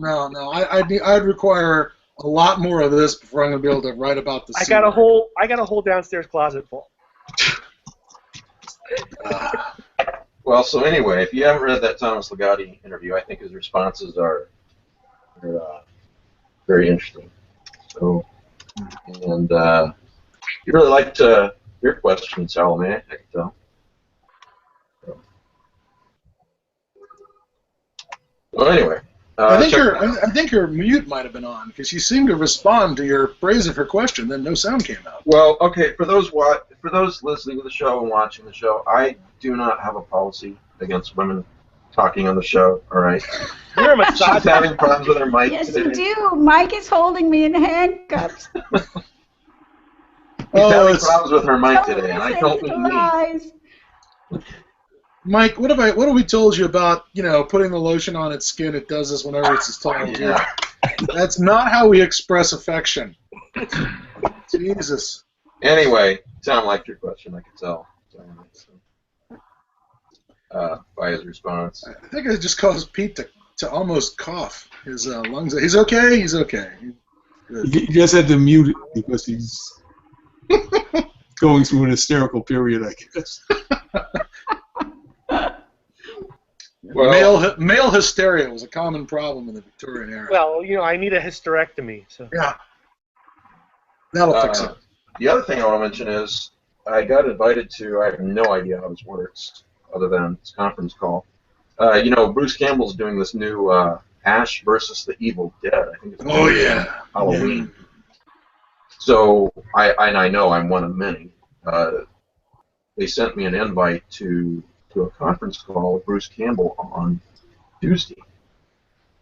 So like I said, haven't done one before. Don't know how it works. Don't know if I'm going to be able to pop in with one question, or if there's 300 other people on the call, or if there's 5 other people on the call, and I've got to ask 10 questions. I have no idea. Or if it's going to be so full, I don't ask any questions at all, and I just listen to them talk. But Which you're would going. be fine too. That But would be fine. But you're going. Oh There's no yeah, doubt about that. You're going. I'm going to the the conference call. Yeah. Mike, charm him. Make him a guest on the show. Yeah, I might. This might be a little. It's Lovecraft eZine got a lot of followers, but we might be a little small for Bruce Campbell. So, I'm guessing so. That wasn't always the case. There was a time when Bruce Campbell would play a garage sale to get a paycheck. But yes, you may be slightly under the. You know what? I heard him. I'm a fan of the show he did with I can't remember the actor's name, but the spy show, Burn Notice. Donovan. Yeah, and I thought he did a great job on that show. I loved his character on that show. But So I saw an interview with him about that show, and he said something that surprised me. He said, "This is the most successful thing I've ever done." That's a direct quote. It was a regular paycheck. He's right. Yeah. Financially speaking, at any rate, that money going down. The other thing I wanted to mention about the Evil Dead, I'll bet Rick knows this. If not, there's finally something I know that Rick does not know and Pete does not know.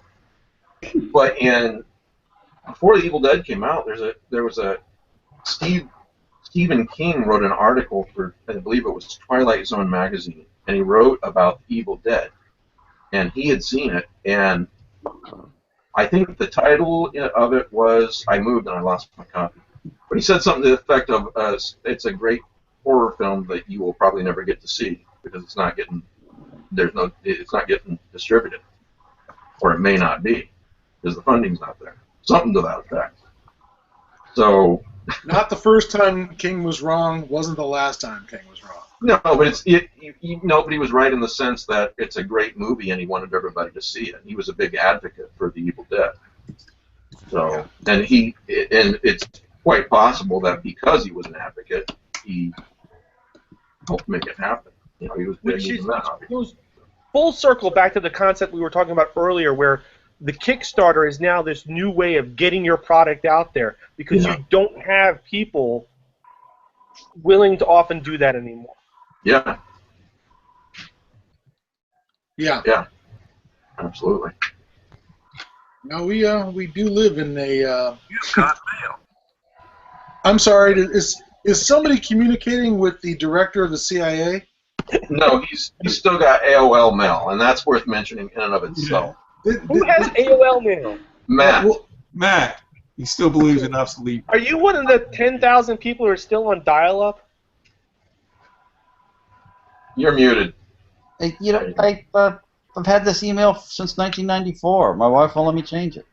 I'm going to go ahead. These kids today with their Gmail. I'm going to go ahead and throw myself into the same bus with John Brenner and Matt there and say I still have an AOL address. I'd like to get rid of it because they're treating me badly. But So the difference is Matt uses it. oh no, I use mine. Oh, I you use do? mine, Wow. you know, but it's terrible. It's clunky. It barely works. It drives me insane. It interferes with my ability to use the internet and use my email. But I haven't. It's one of these things where it's like a piece of shrapnel that you've got stuck in your leg, and you know you need to stop and get it out of your leg, and it'll be better once you do that. But the zombies are only like 2 blocks behind you, and you don't have time for that shit. So you just keep walking. That's a on very that piece of interesting shrapnel. analogy. Yeah, You should write slogans for AOL. I think that would work out great. Yes.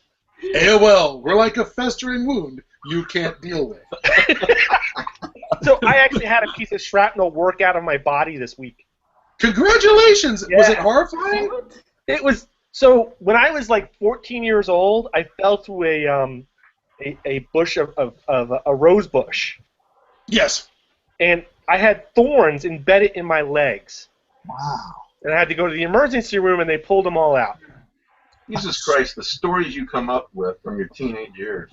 So this week, I looked down, and there's this like blotchy thing sticking out of my knee, and I grab the tweezers and I pull it out, and it's a thorn. It's been there. I'm 40. It's been there 34 years. Actually, you know, that's interesting. When I was a rheumatologist, we used to see that. It's called plant thorn synovitis. People get chronic inflammatory arthritis from previous thorn injuries, and it just works its way into the knee and causes a chronic arthritis. Well, there you go. It's kind of like you turn into a triffid. You've I'm so glad you used the T word. That's got a great opening for a horror story here, Pete. Well, you know, I kept. Now I'm looking for other ones because you know who knows what hell happened. well. There's a very famous story about the captain of the Pueblo. At least I think it's the Pueblo. No, it wasn't the Pueblo. It was the one that the Israeli. It was the spy ship the Israelis bombed during the 7-Day War. It was our Okay. ship. It was supposedly hit by accident. Well, that one got blown up pretty good, and you know the captain got a lot of shrapnel injuries. He's retired from the Navy, and he's tells a story about being in the shower and he's scrubbing with a washcloth, and it catches on something sticking out of his chest and tears the cloth. And he looks down and he sees this little tiny hard thing sticking out of his chest. He starts pulling on it, and it turns out to be, I don't know, this couple-inch long thread of Don't do metal. that. Don't do that. And it comes out, and he just starts bleeding everywhere, like he pulled his heart plug out, you know, like he's Bernard Conan, and he collapses in the fucking shower, and they have to go to the emergency room. Yeah, that's so. There you go, Pete. Remember that next time some unidentified object is emerging from your flesh. It's gonna be like a string on a sweater. You're just gonna start pulling it out. You see my forehead start to disappear. Your hair begins retracting into your head. Yeah, that'll be good. All right, someone. All right, Raleigh. First of all, before I get to Salome, what's going on with the latest Reanimator book? What's it called again? Reanimatrix? Reanimate. Oh, how can I forget that? Didn't you say you found a publisher? Yeah, well, you know, my publisher came back to me and they changed some things in the contract, and they made me happy. Oh, good. Perfect. So, apparently walking away helps. Every once in a while. Yeah. Not in my last 4 marriages, but, you know, it's a contract. Speaking of removing a piece of festering shrapnel. Yeah. So You yeah, guys are romantics, I can see. you know, I love women, and women love me. For about 2 years, on average. God. What the hell? So yeah, so my publisher, yes, Nightshade Books has picked it up again, and I'm waiting for editorial comments. There are about 4 or 5 chapters that would gain an X rating. This is yeah. No, you're not just saying that to increase sales, are you? No. There's zombie sex. There's deep one sex. There's Zombie Deep One Sex. Can't be worse than Booty Call of Cthulhu. As much of a collector as I am, I have not bought that book. So I'll see if I can forward it to you. Oh, Some please things don't. need to be shared. Please, no, don't. You realize you're going the opposite direction of Brian McNaught. Yeah. He he originally wrote his Cthulhu Mythos novels as pornography, and then when he became an established horror writer, he removed all the sex. Yeah.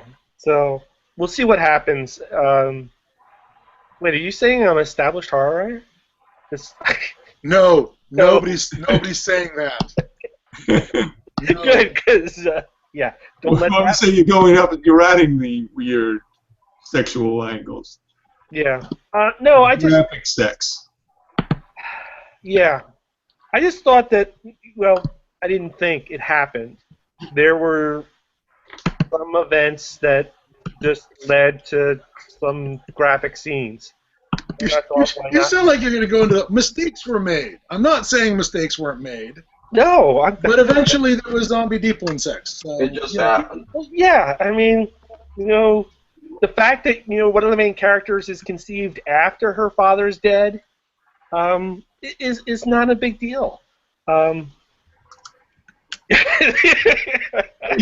can always blame it, Pete, on Filippo's A. Palmer's.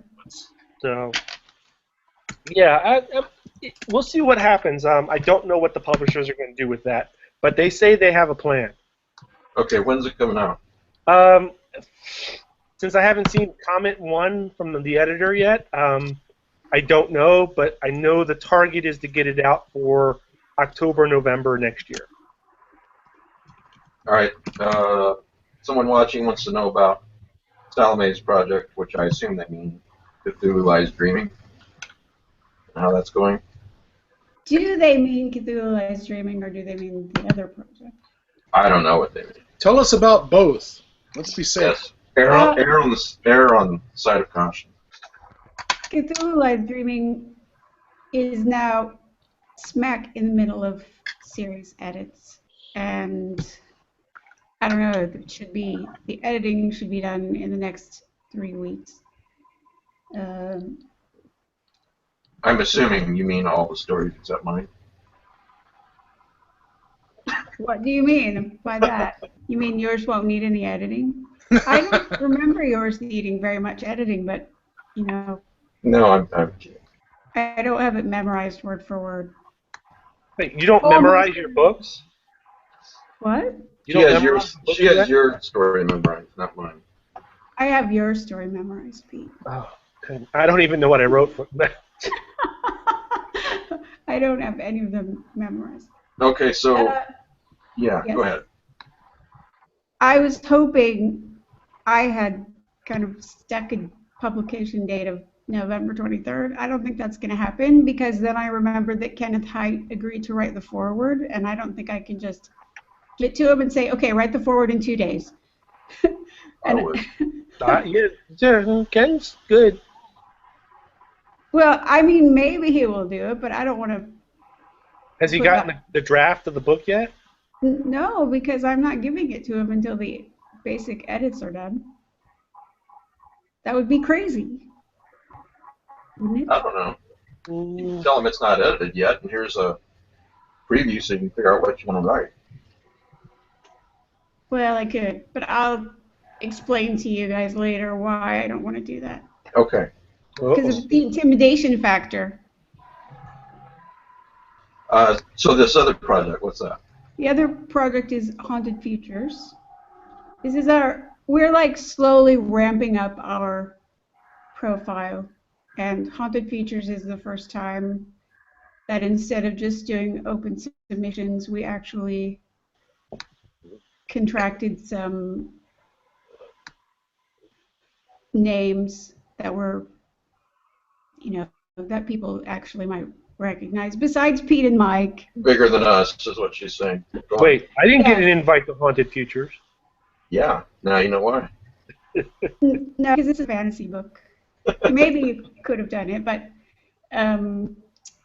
so I've been announcing or sending out some acceptance emails over the weekend, and apparently a lot of people are tweeting about it and stuff.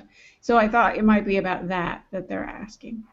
But we have Ward Ellis, Richard Cadre, John Reppian, who's very known in Britain. I don't know how well known he is in the U.S. Liesl Schwartz, Tricia Sullivan, who won the 1999 Arthur C. Clarke Award, And and will this one be some out? other notable people. And when will this one be out? It won't be out until next year because we have to extend the deadline until May for 3 writers. So it'll probably be out in August-ish. Okay. Great. When do you think Cthulhu Live Streaming will be out, approximately? I don't know. I was hoping to get it out before December, but because there's kind of a dead period in December, January, so if we don't get it out before December, we probably won't put it out until February. Yeah, I've noticed that people are really unreasonable right after Christmas. They don't spend any money on your Well, they probably products. don't have any money. Yeah. Damn it, So- this country was built on credit. They're supposed to go into debt for us. That's right. That's what George W. Bush said right after 9/11. Spending. Go spend, spend, spend. That's right. Party of smaller government, personal responsibility. Yeah. So. Anyway, what else is going on? The new, what is it? Yeah. Go ahead, Pete. Apotheosis. Yep. Just came out in trade paperback. Oh, good, because I've been linking to it. A bunch of people were commenting like, "Where's the print version?" So that's good to know. Yeah. So the print version is out and available. Yeah, and the Kindle. Now it looks like they changed this. Now that the print version is available, the Kindle edition is available on Kindle Unlimited. Right. So you can read it for free if you pay $9.95 a month or whatever it is, which I do because there's a hell of a lot of. I save a lot of money that way. For the books through Kindle Unlimited. Who is the author of this? Apotheosis is a collection. Anthology. Yeah, it's an anthology. Sorry. It's edited by Jonathan Wood. No. Jason Andrew. Jason Andrew. Yes, and it's got stories from a number of people, including myself and Jonathan Woodrow, A.C. Wise, L.K. White, Josh Reynolds. We've got some reviews. I did not see these yesterday. So It's basically about what happens after the great old ones arrive and the apocalypse happens. What happens? yeah, it's essentially the subtitle is Stories of Human Survival After the Rise of the Elder Gods. Oh, okay. Yeah, it reminds me of Daryl So- Schweitzer's. Cthulhu Reign. Yeah, Cthulhu's Reign. Yeah. So, there's that. There's. Let's see. Yeah, I just want to briefly mention William Holloway's The Immortal Body is out. So, which looks pretty cool. Lovecraftian book. So, anyway, what's going on with you, Joe? And What? All right, Pete, then Joe. All right, Joe, then Pete. Salome was talking about this window before Christmas and late December. That Batman book, The Doom That Came to Gotham, Oh, yeah. the release on that has been pushed back to December 22nd. Now, is this a collection of the previously released comics into one volume? Yeah, it is. And that's good because they're very expensive. Yeah. They're hard to find. Suddenly I feel better about owning them. I didn't realize it was going to be a thing. I just thought, look, Lovecraft meets Batman. And pretty well done, too. Very well done, I thought. Yeah, Right. there was a couple of things in it that it fell into the heading of I wish I did that. Why didn't I think of that first? Yeah. How do you Right. say his name? Mignola, or is it Mignola? Like Mignola. Mignola. Magnolia. Anyway, he's the artist on that, for those who don't know. I once shipped these very expensive comics to Florida for someone to read, and he shipped them back. So, Pete, you still there? But I think Pete's comment is basically it's going to be difficult to buy this as a Christmas gift for someone. Oh, yeah. This is now coming out on the 22nd. I wonder if it'll be on Comixology digital. I think we lost Pete. Yeah, pretty sure we He's did. frozen. Yeah. His face is frozen in time. Someone used their superpowers on him. Joe and Jeff and Matt, are you guys still here? Yeah, I'm here. What? All right. I'm here. Just waiting. All right. What's going on, Joe? Tinkering away on my new King in Yellow novel. You know, coming along. Do you have a publisher for that, Joe?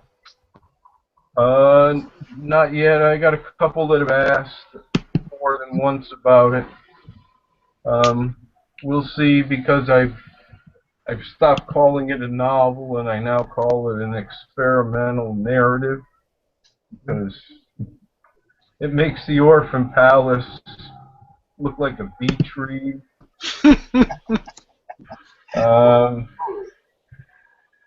It truly does. And so, I don't know, it's around 60,000 words. It's, maybe you'll hit 70,000 words. It's not long, even though it's page consuming, because of presentation. And I'm working on, what, 6 anthologies? 4 I'm editing solo, 1 I'm editing with Scott Anilowski, 1 with Cody Goodfellow. So they're all in various stages. Ramsey Campbell tribute anthology with Scott Anilowski. Cody and I have a interesting take on the Dreamlands, so we're doing a Dreamlands thing.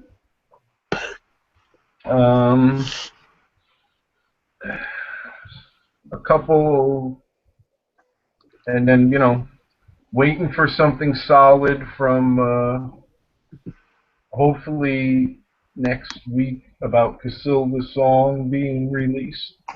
Oh, good. That's unfathomable to me. I mean, we have hard copies from Necronomicon 2 months ago. Yeah. Some of us, that's correct, yes. Yeah, we have the same problem with Legacy of the Reanimator.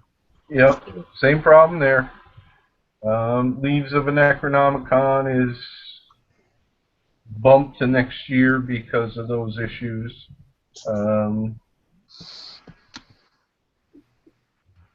You know, just waiting for Chaosium to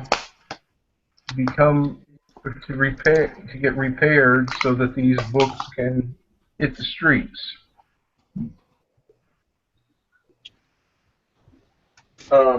Yeah, I remember seeing at Necronomicon. I also remember seeing Edge of Sundown, a copy or 2 of that, but I haven't seen contributor copies of that. I don't know what the status is with that one either. Well, So you're going to know next week, you're thinking? I've been trading email with the new fiction consultant, and we're hoping to have something definitive sometime next week, or he is. You know, I'm waiting. My contributors are waiting. I got my talons crossed. I want this done. I mean, you know, a lot of people did a lot of incredible work. It deserves to be read. So the sooner the better, as far as I'm concerned. also, you know, from my perspective, Sylvia has She Walks in Shadows out, which is a collection of all women doing Lovecraft. Right. Lim Janchek has Dreams in the Witch House coming, and again, that's women doing Lovecraft. And Casilda Song, of course, is all women doing Chambers. So they should all be out. They are, I see them as loosely tied together. You know, maybe not thematically as much as, you know, we're all under that one umbrella, and these are tales by women. As far as sales go, you and I have talked about this privately. I think there's two schools of thought on that. These three anthologies, if they were released, if circumstances allowed that they were released closer together in time, my thought is that this might be a blessing in disguise, that they're spaced out somewhat. That'll end up with more sales. You know, I think of it as, you know, review-wise, a lot of these three books have a handful of the same contributors. Right.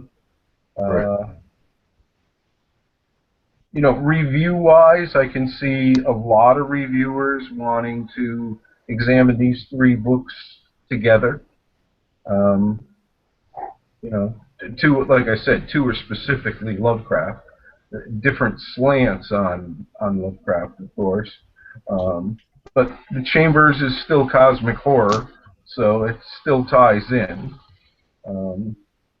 Again, you know, contributors to Casilda's Song, I was absolutely blown away on more than one occasion when I opened my inbox and received these submissions. I really want this work in the hands of readers. There's some absolutely stunning work here. As I suspect there is in She Walks in Shadows and Dreams in the Witch House, which I haven't read either, seen either. Okay, so can you help me out? And I'm not trying to be mean here. I just honestly want to know. If they printed copies, there were copies there at Necronomicon. So what's the deal there? Did they just print that many copies for Necronomicon and that was it, or what happened? Do you know? I think originally it was intended to be a soft release, but then, you know, when we look at what these guys walked into at Chaosium, you know, as they were assessing the mess they were having to deal with, their fiction projects got pushed to the side so they could deal with a couple of pressing issues, and they're just now getting to the point where they can deal with, you know, what they need to do to get these fiction releases really released. Right. You know, there was a takeover. It was a major disaster. These guys have been moving heaven and earth to straighten things out. And it's a question of how much work can X amount of people do in X amount of time. Well, and I know Sandy has told me, Nick has told me, and who's the other guy, Mike, has told me how committed they are to making this happen. No, I'm not. Oh yeah, they're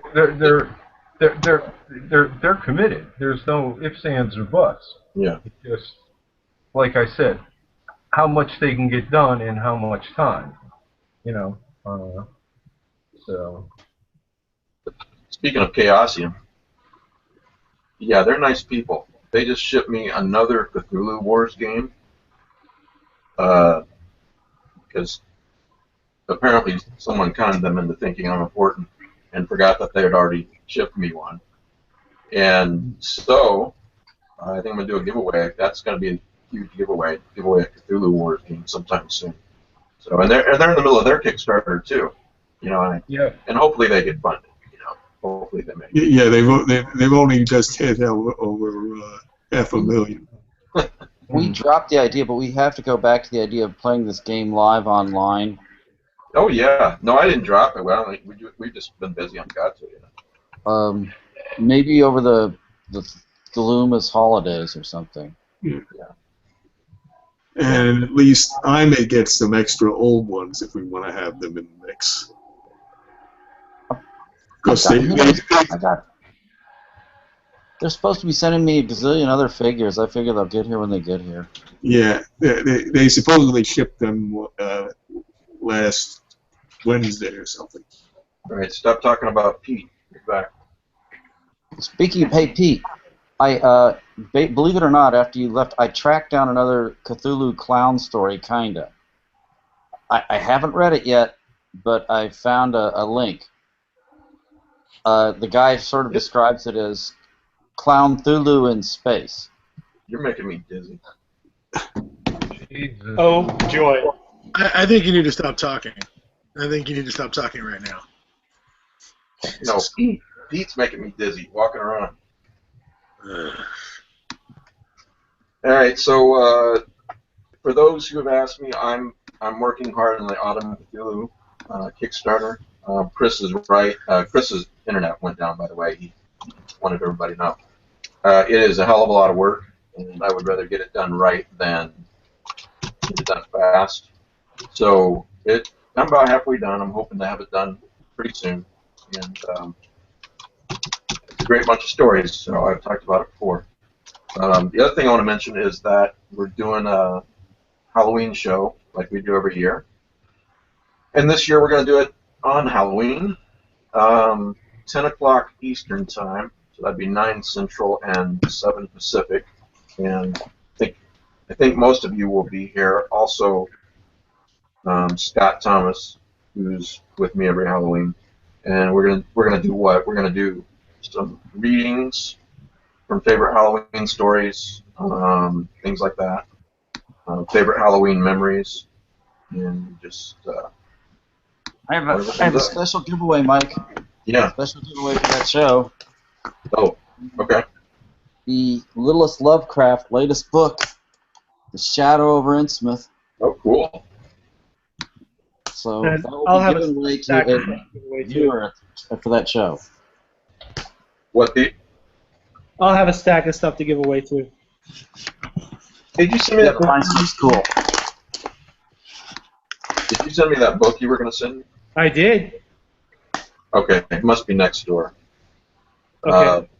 But the mailman can't get into my building, so they leave packages at the hair salon next door. So once every week or so, I got to remind myself to go get my packages from them. Is it because of the landmines? I mean, That's not the only reason. okay. I mean, your streets aren't flooded right now. Didn't you get a foot of rain in 2 days? Yeah. In fact, this should have been topic number 1. What I've gone through to get this show on the air today. Actually, we're in a loft apartment on the 2nd floor. But yeah, of course, Corsicana was the hardest hit town, and there's a lot of hard hit towns in Texas right now. So flooding and 75 people rescued from flood situations, all kinds of stuff. So Yeah, you even made the news here. we're famous. For all kinds of things. Just Usually there's about 40 just ask the Norwegian. Usually there's about 40 inches of rain in this part of Texas a year. We just got half of that this weekend. Right. That is not a good recipe. See, were you alluding to the fact that Texas is the Norwegian slang word for crazy? Yes, I was going to go there. No, but somebody said that about me on the message board the other day, and I refrained from answering, I'm not Texan, I'm from Iowa. I'm just living there. Yeah, that's a good answer. It's like these Vikings have never heard of Florida. I mean, Hey! Whoa. Good point. Good point. There's a reason why there's a Tumblr called Florida Man. Okay. Well, okay. So what you don't know, because it probably hasn't made it out of town yet, the Miami-Dade school system has an art school. They did an entire art show based on stories from Florida Man. Good. And today's headline was Florida Man claims he is creator, god of everything. Well, at least it didn't involve someone's face being eaten off. That's always a plus in a Florida Man story. You know, I actually have that as a Call of Cthulhu story. Of course. Is in publisher's limbo because just looks like that is a great story to adapt because there were like 5 of them in 3 months. Yes. Where, people ate other people on the streets of Florida, and just it has to stop. Well, apparently they've moved it to Ireland. I did see that on planes, right? Yeah. That's a good policy, Pete. It has to stop. I'm against it too. They had those on placards during the zombie apocalypse if they're in the streets of Atlanta. It has to stop. If you see something, say something. Yeah. Yeah. Slowed those zombies right down. All right, so let's give away these prizes. Let me pull up my email here. Matt has got A Lonely and Curious Country that he's going to give away. And courtesy of Kevin Wilson, we've got, and I really appreciate it, Kevin. You've given me a whole slew of books to give away. But today we're going to give away Ghosts of Punktown by Jeffrey Thomas and Voices from Punktown by Jeffrey Thomas. And I saw him, I don't know if you saw it, Jeff, saw him post on the message board. He wants you to know that he's not getting rid of your books. These are extras. I saw his comment, yeah. I was kind of wondering, I was like, what did I do wrong? So anyway, thank you, Kevin. The Ash book was just awful. What? The Ash book was just awful. Oh, yeah. Well, some people will publish anything, All right, so if you want these books, you do a random drawing, you use random.org. Just send an email to lovecraftezineprizes@gmail.com, Lovecraft, EZINEPRIZES @gmail. And please, in the subject, put the name of the book you want. So either A Lonely and Curious Country, Ghosts of Punktown, or Voices from Punktown. You can go for all 3 if you want, but you can only win 1. So in other words, if I randomly choose you for A Lonely and Curious Country, then you're out of the running for the other 2 books. So anyway, you can send those now, and I will use random.org to choose the winners sometime midday tomorrow. So, all right, got anything else to talk about? No? All right. Well, thanks everybody for watching. I'll have this on the podcast tomorrow, and thanks for being here, guys. Hold on, Mike. I do want to say something. I just want to make a shout out to one of my fans, because Leah, Leah Bond. Yeah. She did the line edits on Reanimatrix. She did the what? The line edits. Oh. Fabulous. She did a fabulous job. Absolutely fabulous. I could not have delivered the book on time without her. So I appreciate that. Miss Bond is quite entertaining. I've had the opportunity to kill her a couple of times at conventions, playing Call of Cthulhu, and she was certainly of the player characters playing jihadis in the ISIS jihadis in the last scenario. She's the one who definitely embraced being a horrible, misogynistic thug better than anybody. She was awesome. I played Call of Cthulhu with her. Were you in any games where she did her I don't even know what to call this voice. It's hilarious. I don't even know how to describe it. She did not do any voices that I recall, Okay. but I do remember she died like a man, or at least like a pimply 19-year-old European jihadi who was a little disappointed with the conditions in the caliphate once they actually got there. But yeah, she did a great job. All right. Well, hey, good to see you, Scott and Jeff. Thanks for letting me on the show to boost my products. Yeah, no problem. 50% cut on that. So Sorry. maybe I didn't mention before. I'm not sure. You did not. You probably should have, and in writing. So Shane said it was okay. I'm sure he did. I'm sure he did. You should take that up with Shane. I'm sure he'll come through. Thanks for listening and/or watching and/or both, everybody. So we'll see you on Saturday at 10 o'clock Eastern.